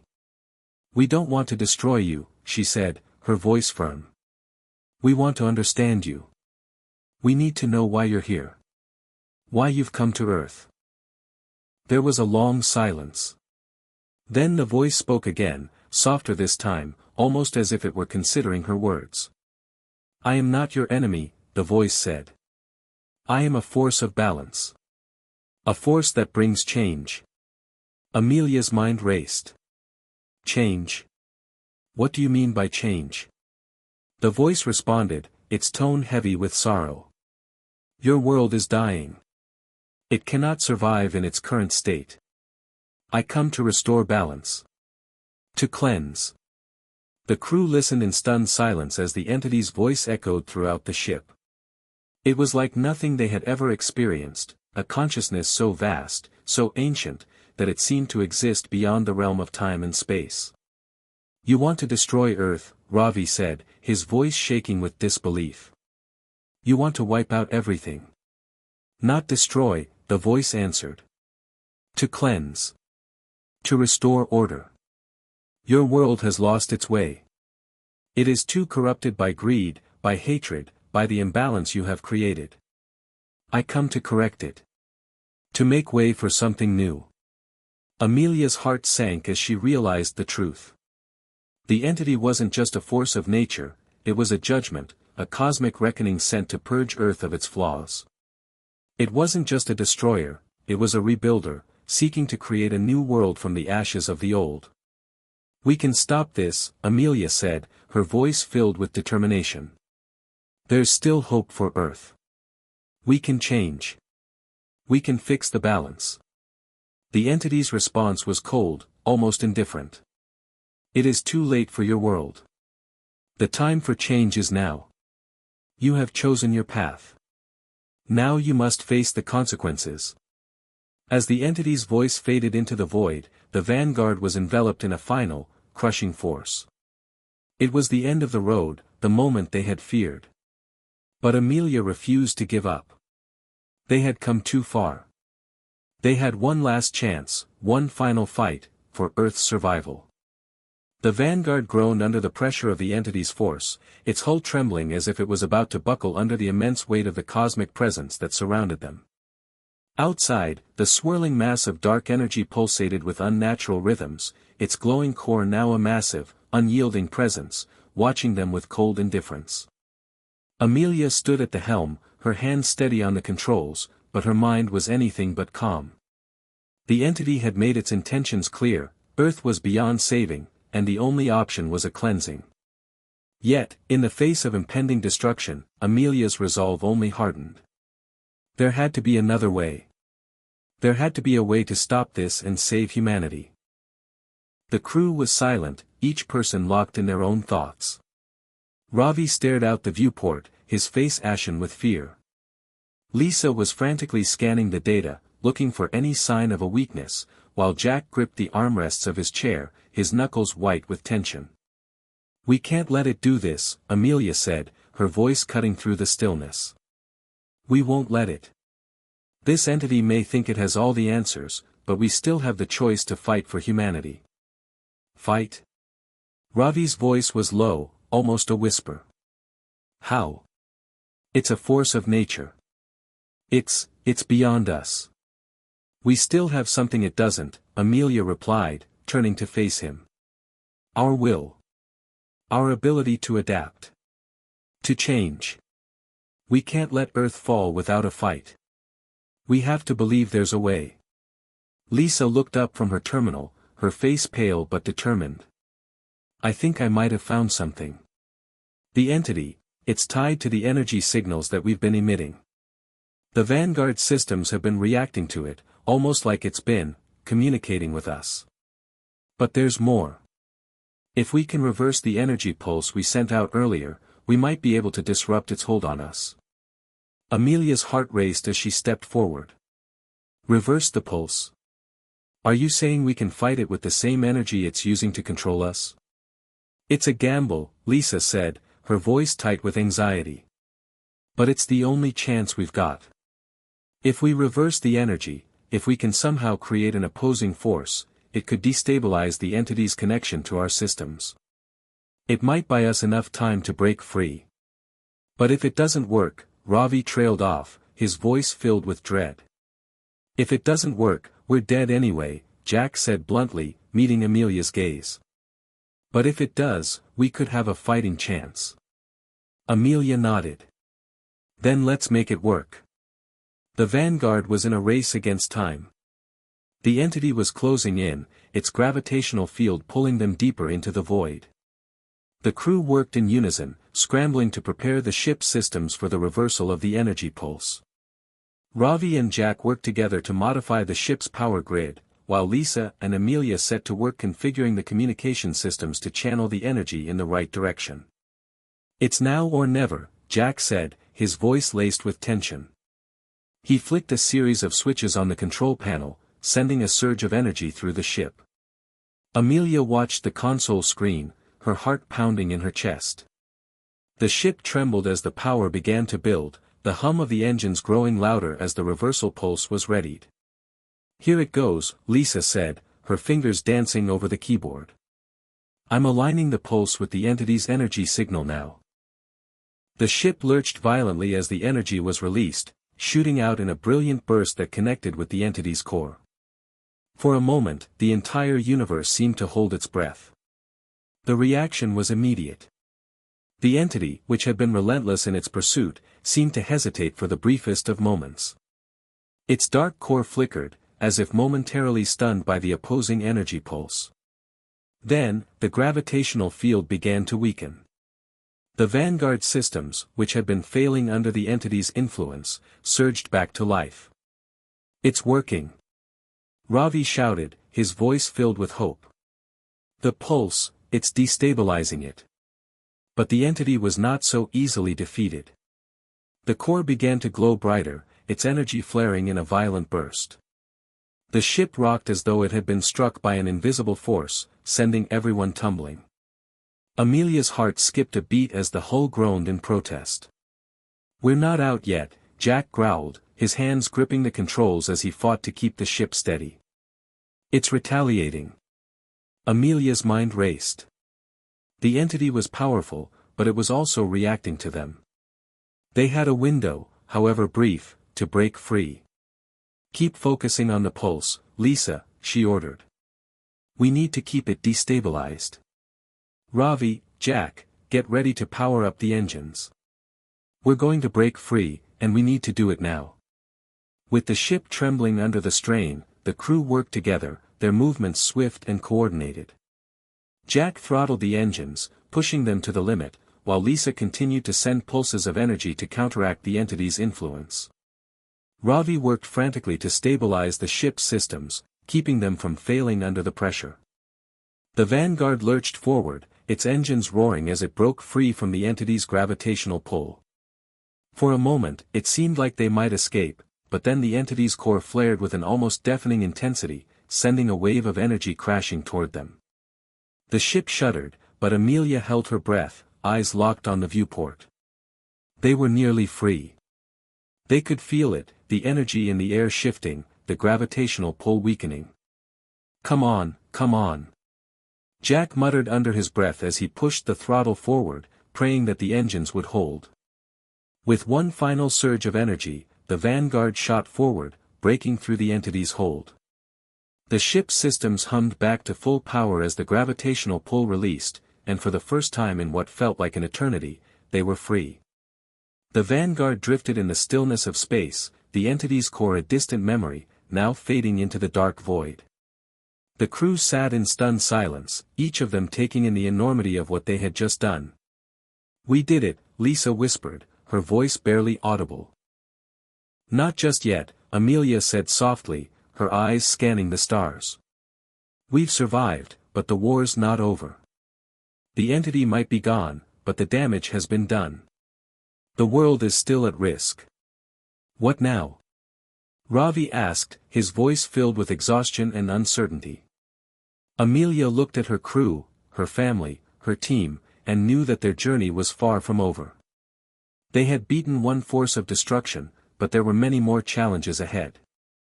Earth still needed saving, and they would be the ones to lead that fight. We rebuild, Amelia said, her voice filled with resolve. We rebuild, and we make sure that humanity learns from this. We make sure this never happens again. As the vanguard sailed through the stars, they knew that the universe was vast and full of unknowns. But they had each other, and they had the will to fight for the future. The battle for Earth had only just begun. Hit subscribe and leave a comment with where you're watching from. This story might just spark a new beginning. What's one thing that always pushes you forward, even when things get tough?